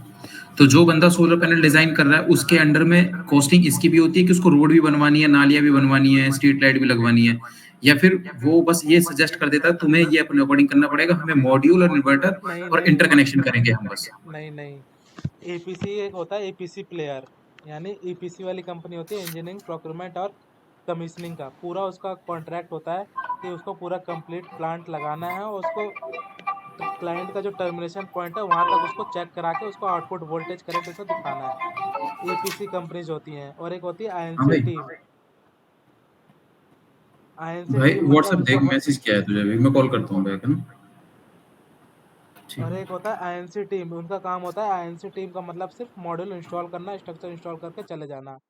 ईपीसी वाली कंपनीज होती हैं, आपको जो डिजाइनर हायर करेगी, कंपनी हायर करेगी ना, पूरा जो ईपीसी करती है, वो पूरा डिजाइनिंग आपसे करवाएगी, कहाँ से कैसे केबल कितनी लेंथ लग रही है, पूरा एक आपको बॉम्ब बना के देना पड़ेगा कि आपका पूरा इस प्लांट को 100 किलोवाट 500 किलोवाट लगाने में आपके टोटल नंबर ऑफ मॉड्यूल कितने लग रहे हैं, और लेंथ कितनी लग रही है, आपका स्ट्रक्चर कितने लग रहे हैं, और आपका जो भी बीओएस का आइटम्स हैं, यहाँ तक कि आपको लग्स थिम्बल्स जो होते हैं, आपके टेप कितने लग रहे हैं वो भी आपको बताना पड़ेगा। जो हमारे बिजली वाले टेप आते हैं, इलेक्ट्रिक वाले टेप, वो कितने नंबर ऑफ टेप लग रहे हैं वो भी आपको बना के देना पड़ेगा। छोटा से छोटा पार्ट भी आपको पूरा एक डिजाइनर के हैंड में होता है कि आप उसको बना के देना होता है। फिर कंपनी उसको प्रोक्योरमेंट टीम के पास भेज देती है, प्रोक्योरमेंट टीम उसको मार्केट से परचेज करके उस साइट पर डिलीवर करवाती है। साइट वाले जो बंदे होते हैं, प्रोजेक्ट वाली टीम होती है, प्रोजेक्ट वाली टीम उसको इंस्टॉलेशन करती है। इंस्टॉलेशन करने के बाद इंजीनियरिंग टीम का जो बंदा होता है, उसको मतलब चेक करने के लिए जाता है, उसका कुछ पंच पॉइंट होता है, पंच पॉइंट को फिर वो क्लियर करवा के फिर वो क्लाइंट को वो चीज़ें हैंड ओवर हो जाती है कि सर आपका प्लांट था वो आपको पूरा फुल्ली स्टार्ट हो चुका है, रनिंग मोड में आ चुका है, वो चार्ज हो चुका है आपका प्लांट। ठीक है। बाकी धीरे धीरे जो भी है वो सारे डिटेल्स क्लियर होते जाएंगे जैसे जैसे आप डिजाइनिंग में बढ़ते जाओगे। आज तो आप सिर्फ मॉडल लेआउट है, तो मॉडल लेआउट में तो टीबीएम की फुल फॉर्म क्या बताई थी आपने? किसकी? TBM, benchmark. इसका बेंचमार्क है, टॉपिकल होता है, टॉपिकल बेंचमार्क टीबीएम। ट्रॉपिकल। हाँ ठीक है। ठीक है, फिर मिलते हैं इवनिंग में। Okay everyone, thank you.